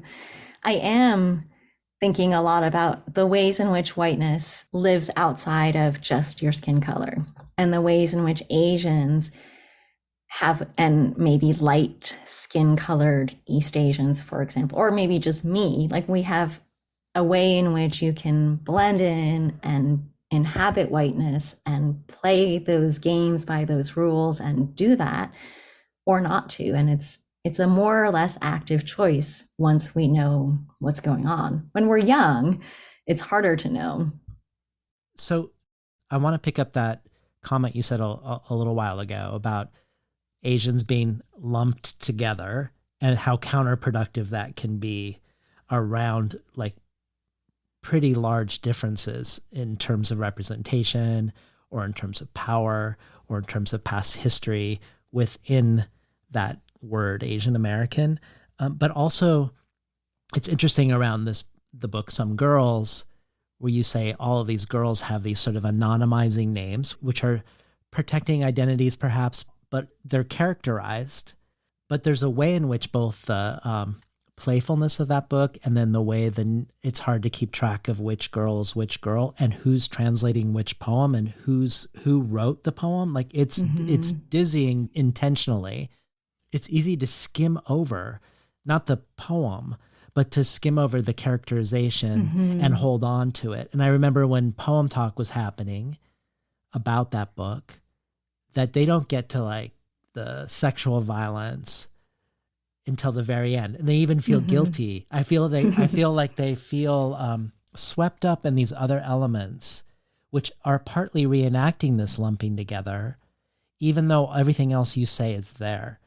And I guess this is just an aside. I was listening to Monica Yoon on a panel of Asian American poetics for the New Yorker, and she was talking about, white replacement theory, the fear white people have of being replaced by immigrants. And she talked about how Asians were, I guess you could say, she didn't say this, but I guess you could say Asians were lumped together, or certain Asians were lumped together as Asians and were literally and explicitly brought here to replace people, that Asian laborers were brought to keep white working class laborers from unionizing. And then after emancipation, Asians were brought to the South to undercut the wages of freed enslaved peoples, that Asians have been put, or some Asians have been put in the position where they are the temporary replacements of American labor, but later to be disposed of and then shipped back afterwards. And somehow that feels connected. I'm not sure you're engaging with this or not, but it feels connected to the sense of the anonymity or interchangeability of the girls in some girls, that maybe that flattening of the naming isn't just about misogyny, but has this racial valence also. But elsewhere, you have talked about Dorothy Wong's book, Thinking Its Presence, Form, Race, and Subjectivity in Contemporary Asian American Poetry, as a book that showed you that you weren't as white as you thought you were. That's how you characterize this book. And I think people listening would be interested to know, well, what did that book do? Like, what does that book mean to you? And how did that achieve that? How does Thinking Its Presence by Dorothy Wong, how's that been an important part of your reconception of self for you in this way? Yeah, that book, it is such a potent book. And I guess it's been a while since it's been published, but I remember how it's one of those books that as I'm reading, and especially the introduction, you just kind of put your hand over your mouth and go, oh my God, I can't believe she said that. Because she does. And in a way, she's kind of like Amiri Baraka in that sense of just saying it straightforward and sometimes kind of bluntly. But I mean, not to say that she's blunt in her book. She's very thorough and very passionate about poetry itself.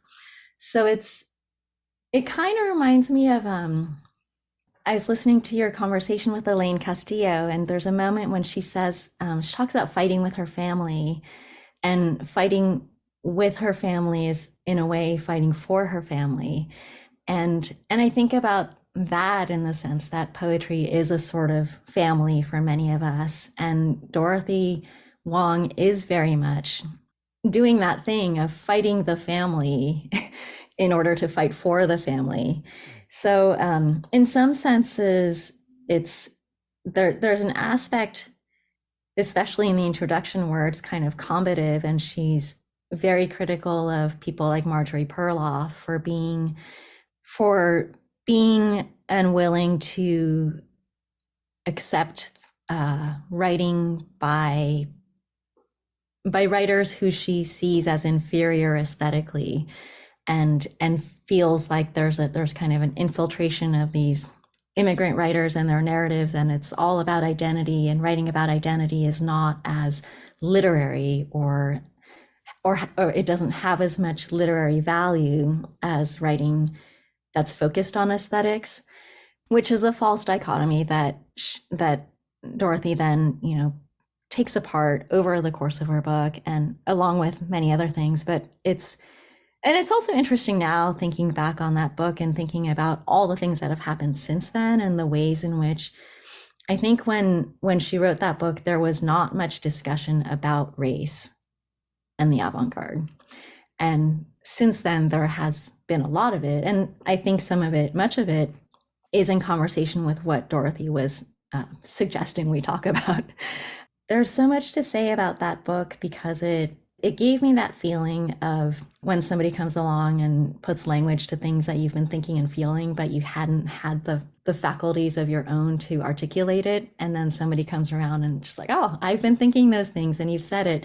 And I felt that way about Amiri Baraka when I was young, and he would write these, I don't know if they were editorials or essays or something that he would publish in the Poetry Project newsletter. And they were, I don't remember if they were explicitly about race, but he would say something, and I remember my reaction to it, which was like the Emperor's New Clothes, where like everybody is just going along and doing the right thing, and then here comes Amiri Baraka and just lays it all out, and I go, oh, that's it.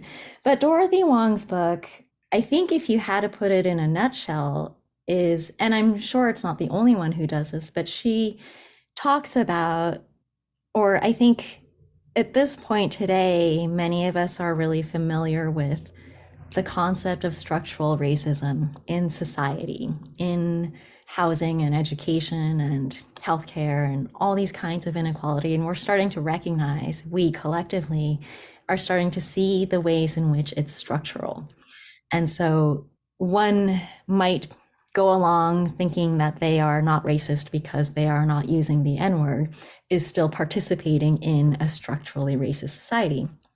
And I think what Dorothy's book did was just give the literary version of that understanding and unpack the ways in which the racism was structural, and specifically to talk about it in the context of Asian poets, which I just simply hadn't read, and I hadn't seen what that discussion looked like. I didn't know what it would mean.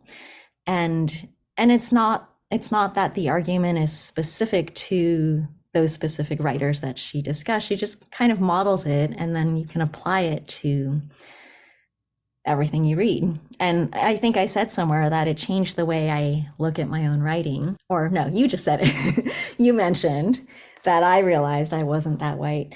And that's really funny, right? It's really funny to be like, oh, what? I'm not white. And I've lived in this body all my life. I remember my teenage years of trying desperately to make myself as white as I could, whatever that meant. Usually it was about bleaching my hair. And I did look back. I think one of the most visible examples of it is a very early book of mine called Nothing Fictional But the Accuracy or Arrangement, She. And that she is in the title. And then never again in the whole book is there a subject. Like the whole book consists of these predicate clauses. And so every utterance begins with a verb, and it's presuming that that she in the title is the subject, but I remove it from every single component of the book. And I thought, actually, that's a feature of Japanese language, that you don't have to have a subject, and you have, you can just say, went to the store, or had a hamburger, instead of I had a hamburger, or you had a hamburger. Like, you don't have to articulate that. And I was kind of enacting that language or that grammatical feature in the course of a whole book. And they're just endless examples of where I can point to, or in my book called The Ants, this is not structural, but in that book, the very first poem it starts out with like going to eat Chinese people. And to think about a poem about eating Chinese people written by a Japanese person is terribly race inflected. Mm-hmm. And the poem ends with the speaker saying something about how the aliens are going to eat all of us anyway, and we shouldn't be surprised. I don't know if that redeems the poem, but it's like there's so much race in so many places that I just wasn't really seeing before. Well, thinking about Dorothy Wong being able to articulate, being able to say something that you couldn't yet say, and recognizing it was something true for you, I would like to spend the rest of our time with mouths. Both mouths as physical things, as the place of appetites, and also as sites of speech and language. As an entryway, I was hoping you would read us the same selection from Say Translation is Art that John Keane, who just won the National Book Award in Poetry, chose to read when you both were celebrating Kate Briggs. His choice of reading you was this excerpt. Say vomit, say gagging, say choking translation, say I spent the entire summer of 2020 with low-grade fever and endless nausea, say this vomit-inducing country translation. Say my younger body drinking alcohol, body rejecting even a small amount by vomiting. They say women have trouble saying no. I envied my body's clarity in vomit translation. Say race and racism, quiet translation of. Say in Asia I learned to better understand it, to talk freely. Say in 2017 I returned to where I am from and learn anew how to speak, how not to say the wrong thing to the wrong person at the wrong time. Say translating myself into silence, into poetry. Say a book full of translated vomit, gagging, choking. Say in the before of translation is silence. Say in the after of translation is silence. Thinking of this reading, and that you also have a book called Mouth Eats Color, and that many of the Some Girls poems are about eating, such as Girl A's Peanuts and Girl D's Mouthful, 10 Girls in a Bag of Potato Chips, Some Girls Fight Inside a Bag of Cheetos, and Girl Soup. And then in Pink Waves, lines like, I need a constant morning, a kick in my mouth and coffee, a fullness and mouth for two. Or, I steal crumbs from your mouth to bake my own bread. And then many variations of being kicked in the mouth in Pink Waves. What's going on for you about mouths? And vomit translation, or not even in relation to vomit translation, but we return often across books to mouths. I often seem to have food feature in my work. Often the characters or humanoids are in food, or they're trapped in food, or they're moving inside bodies, or there's something about the way the girls, I don't know. I guess this is just one reading and my reading. I'm not sure if it's the best reading, but I think there's some kind of infiltration going on. And maybe it's this kind of idealistic sort of, or not idealistic, but kind of groping for the answer when we hate the world and we want to change it. And the question is whether you go inside and change it from the inside or just blow it up and take it apart and start all over. And there's something about like food and eating and consumption and infiltrating that space of, or hiding in the food to get to the, I don't know, to get to the bodies of power. Maybe this doesn't make sense, but I think there is something about hiding and something about food being a typically domestically female gendered activity, and the desire to question those internal and external boundaries or spaces or what have you. Well, to speak to vomit, I started writing the poems in Some Girls Walk into the Country They Are From not long after, I think it was right around the inauguration in 2017. So I did feel nauseous, as many did, about the president being inaugurated at that time. And I felt a distinctly female nausea in that moment. And so I wrote a whole bunch of vomit poems, and only a handful of them are in the book. Some of them were just not great poems, and I discarded them. But there is an interest in the mouth as the organ of so many functions, including speech, but also including intimacy and kissing and connecting and sensing that we, the mouth, it can sense flavor, but also temperature and texture. And there's a lot of sensory activity that happens in the mouth. And there's also an interest in consumption or being consumed. And I think one or the other, I think it's maybe in conversation with those other conversations about the margin and the center. And Don Miche has a great line about the margin consumes the center and becomes the center. And that sort of eating or getting eaten, I think, is a theme. In Pink Waves, there's an eating that's part of the performance.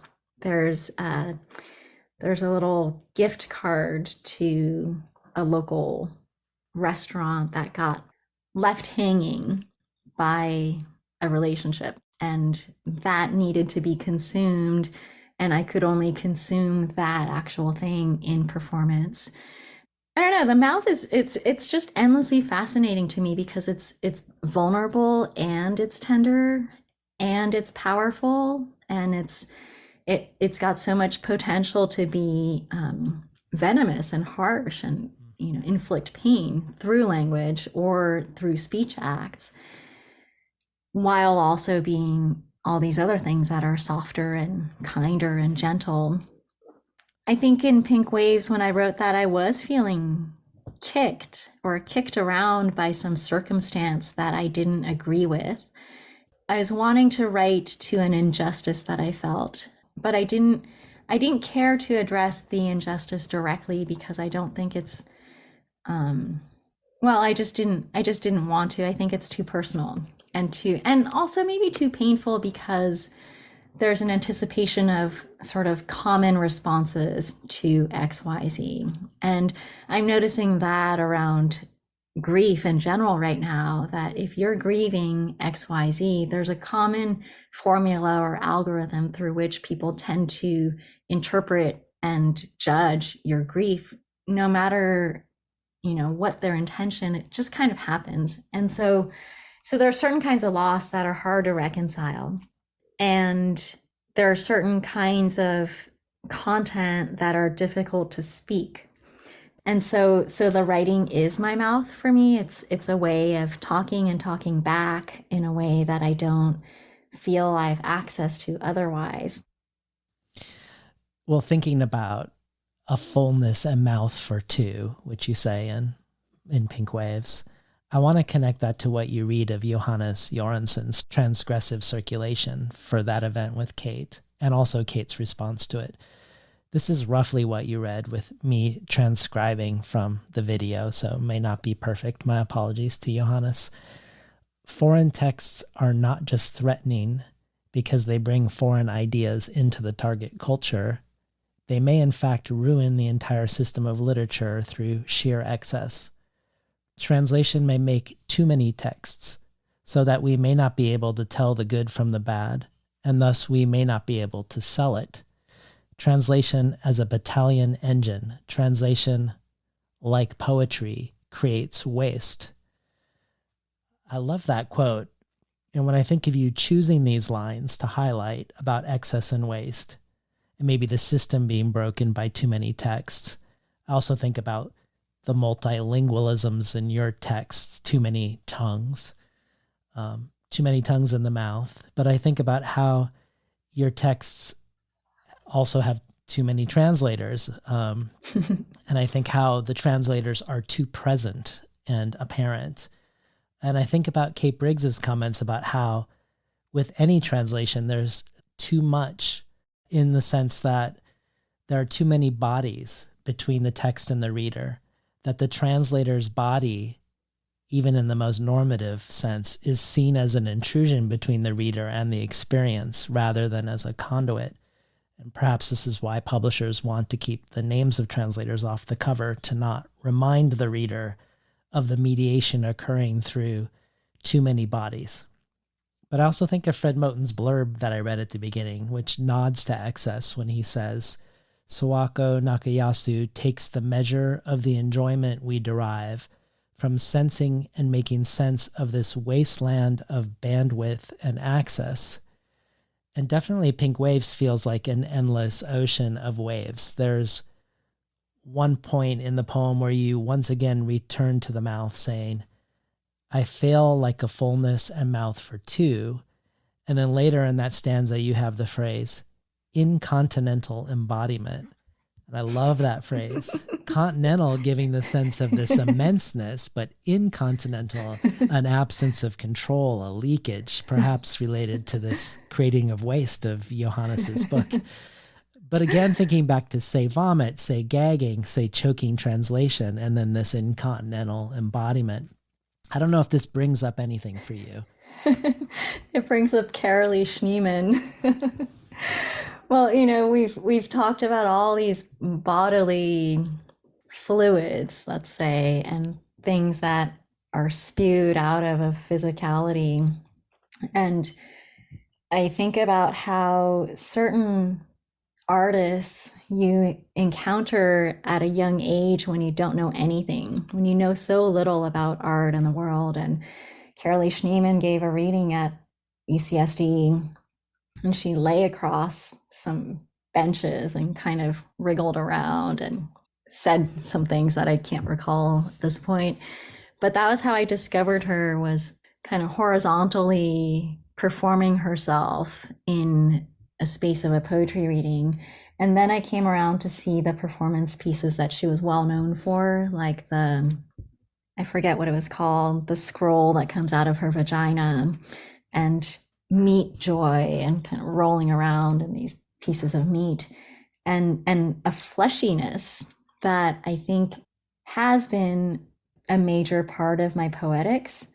So much so that when you mention what Kate said about all these bodies that get in the way or that mediate the space between a writer coming up with the words and a reader receiving the words, there are a lot of bodies, and there are a lot of bodies that the industry makes invisible.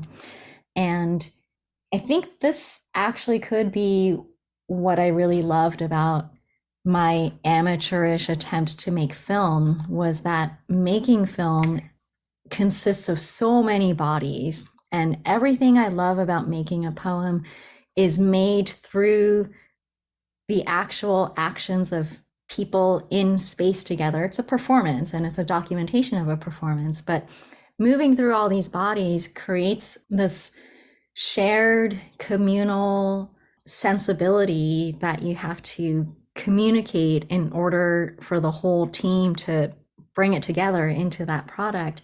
And in poetry, you're doing all of those things, but inside your mind, and it's a performance inside the mind, the way I would characterize it. And I think Gabrielle Seville does some of that too in her performance writing. And this is part of what really attracted me to some of the things that she does in her texts, where she's inviting you to recreate the performance inside your mind. But I also want to go back to what Johannes was saying about excess and translation making too many. And if there are too many, then the implication is that there's no longer an authentic, there's no longer the best, and all of those values that allow for something to be sellable or marketable fall away. And then what we're left with is ourselves, our bodies, making and being and doing art, which feels utopian. It feels amateurish. It feels pleasurable and worthy of being on its own in a culture that doesn't really value people doing things for just for pleasure, or without a product in mind, or or even just in terms of heteronormativity and the procreative purpose of being in a relationship or a marriage. That Paul Preciado book we talked about it's one giant manifesto for the dildo, and that's really interesting as an artificial organ of sexuality. And so there's a way in which a lot of these values that feel normal and naturalized and common sense in terms of translation and in terms of getting it right, as if there's one right answer, I think is all in conversation and pointing to similar things. Well, my last question, which is a question I know we have a time constraint, we're not gonna have time to answer. But it's fitting that we're not going to have an answer to it, because my question is about silence, and it's about biting one's tongue and refusal. Because I think about Carolyn Bergvall in the poem Talk about you discussing reading Some Girls and the delight for her and finding herself on the edge of what she knows, of what she can know when she comes across poems and languages that she can't read. But then even then staying with the poem, finding meanings and patterns if she stays with what she doesn't know. And I know not all readers are going to be Carolyn Bergvall, of course. In that book, there's an excess of translation, an excess of translators. But at any given time, a given reader will be outside of a given page of that book, unable to create meaning. And this isn't so much the case in Pink Waves, though perhaps we could say the wave structure, the excessiveness of the waves, the overabundance of sources, of voices, might make it so we're washed into and out of meaning in this book too. But I also think of Dami Che's poetics of refusal, of refusing to translate with regards to certain things too. And I know we're going to refuse. We're going to refuse to talk about this. But I want to answer. Do you want to answer? I want to say something. I don't know if this is directly about silence, but I was thinking about how Pink Waves tries to or attempts to make meaning emerge out of its own repetitions and reconfigurations. So there are 3 parts to it. It's in this ABA format where there are 3 sections where the second A mirrors the first A.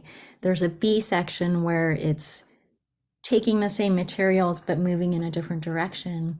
So I'm attempting in that book to let's say we enter it without having anything shared, without having a shared background or story or content, but to build something together with the reader in which here come these lines, they come back again, but they're different because they're positioned differently. They're different because they're recombined over the course of the book. So I'm curious about, and I think this goes back to my interest in syntax and what can syntax hold?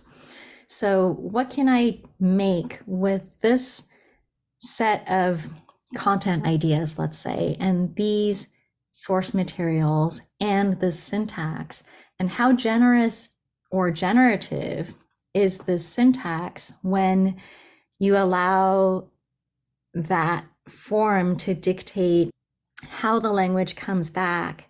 And when it's repeated, it's not repeated in the same way, even though it might even be the same words. It has a different resonance because of what's before or after it, and what that does to an experience of moving through text over time. And so this is a book where I'm interested in what happens over the course of reading the whole book front to back. If you were to read it in one sitting, then my hope is that it creates something a little bit akin to something you might more often experience in music, where you're hearing the element. I'm thinking of like large symphonic pieces like Mahler or something, where you have these motifs and the elements that come back, but come back differently with different instrumentation. And what might that look like in language? So maybe I didn't even talk about silence now. I strayed. Well, let's in anti-silence, let's hear another little brief section from Pink Waves to go out. Okay. So this is section A prime, 8. It was a wave, just the waves, the outer sidewalk on my sleeve. She was a blue-green function. She happened to fall. She pitched the wrong deep. It costs money to get to the bottom of things. The formal struggle of a vertical field of grass, endless and unmarked, and I've no trouble with that. Now I am at odds with myself and my feet are tied. I ask you who said what. Black Dada was written by Adam Pendleton. The Black Dada Reader is a collage by Adam Pendleton in the form of a book. Black Dada is not mine, but I undertake experiments in joy.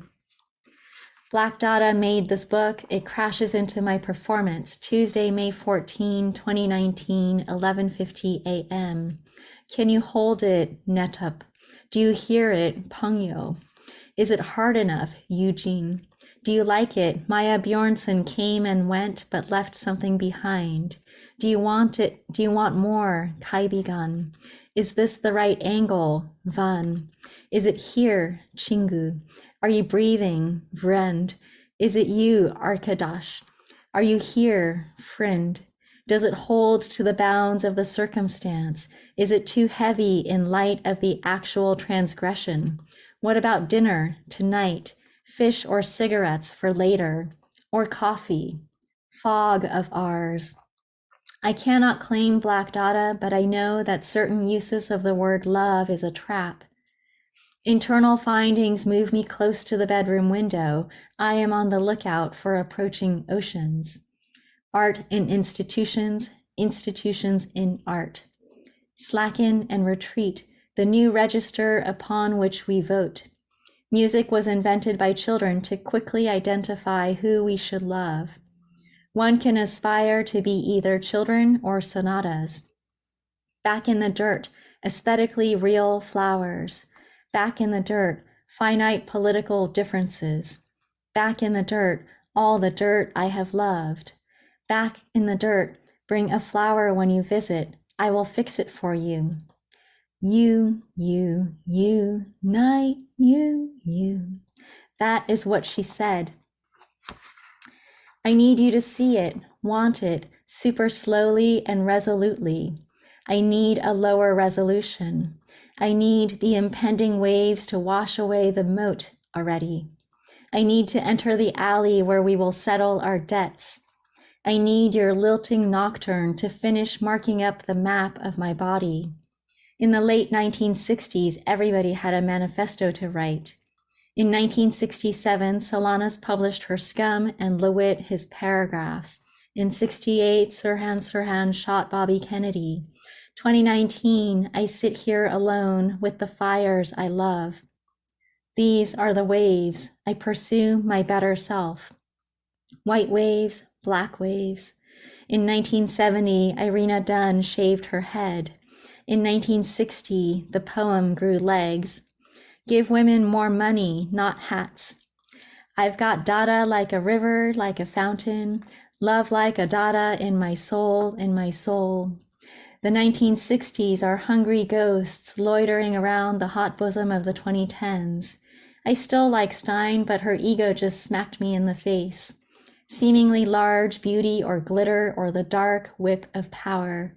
In the wake of accumulated war, never-ending war. Mass breathing holes. Dislocation, indignation. Burnt confabulation. Yo Americano. Conceptual artists do not hold hands. They do not have hands, not in that way. Conceptual artists do not march. They do not have feet and legs, not in that way. Conceptual artists do not make faces. They do not have feelings, not in that way. History is a cube in the foreground. I am not a conceptual artist.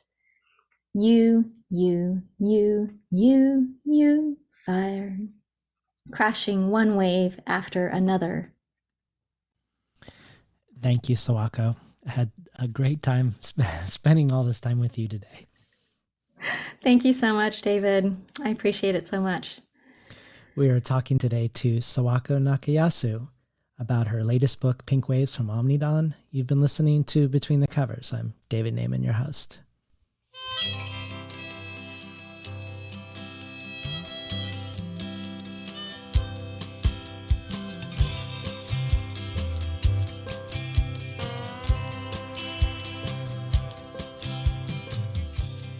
Today's program was recorded at the volunteer-powered, non-commercial, listener-sponsored, full-strength makeshift home office of me, David Naiman. You can find more of Sawako's work at sawakonakayasu.net. If you enjoyed today's conversation, consider joining the Between the Covers community as a supporter. One possible perk is the ever-growing bonus audio archive with supplemental material from Jory Graham, Dion Brand, Rosemary Waldrop, Nikki Finney, Natalie Diaz, Laylee Long Soldier, Arthur Z, Forrest Gander, and many others. This is just one possible reason to join the Between the Covers community as a listener supporter.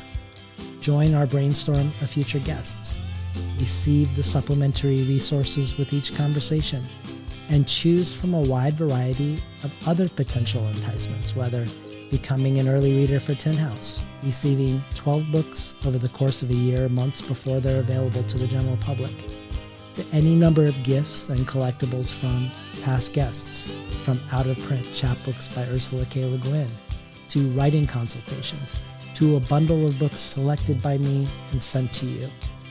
You can find out more at patreon.com/betweenthecovers. Or if you prefer a one-time donation, you can do so by PayPal at tinhouse.com/support. I'd like to thank the Tin House team, Elizabeth DeMeo and Elisa Ogie in the book division, Alice Evelyn Yang in the art department, Becky Kramer and Jay Nichelle in publicity, and Lance Cleland, the director of the Summer and Winter Tin House Writers Workshops. Finally, I'd like to thank Imre Lodbrog and Barbara Browning for creating the outro. Their album, Imre Lodbrog, A Sapatita Me, can be found on iTunes, and Barbara Browning's trove of ukulele covers can be found at soundcloud.com/Barbara Browning.